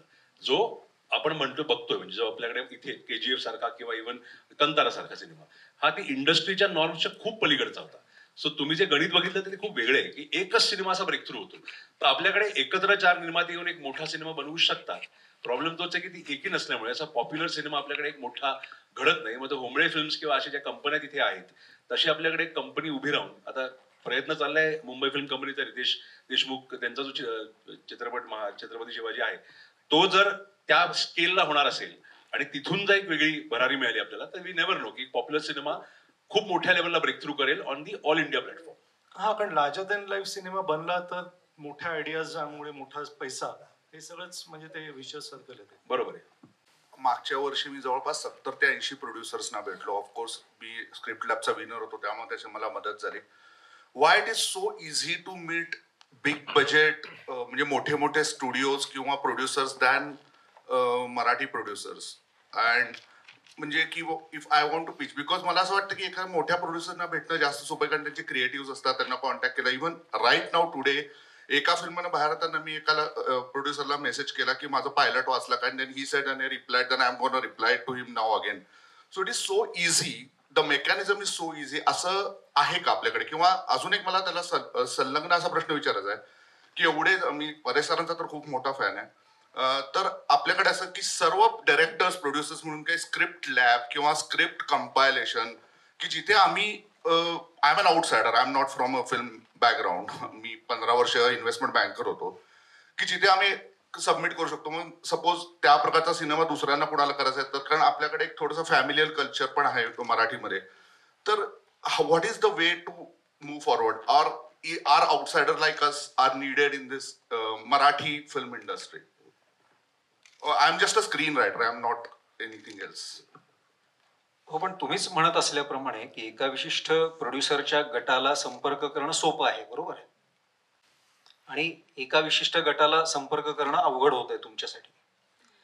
तर कॉर्पोरेट स्ट्रक्चरमध्ये जर ती क्रिएटिव्हिटी आणि मग त्याच्यानंतरची त्यांची वरची पातळी, ह्या चक्रातून ती ऍक्टिव्हिटी आपल्याला करता येईल. पण चांगली संहिता असेल तर ती नक्की उचलली जाईल याची तुम्ही खात्री बाळगा. आणि जेव्हा लोक टाळाटाळ करतात तेव्हा त्यांचा नकार आहे हे सुद्धा तुम्ही लक्षात घ्या. म्हणजे तो आमच्या सगळ्यांच्याच वाट्याला आलेला आहे, म्हणून मी तुम्हाला सांगतो. लोक वर्ष 2-2 वर्ष तंगवतात, हा बघूया ना, जरा बिझी आहे वगैरे.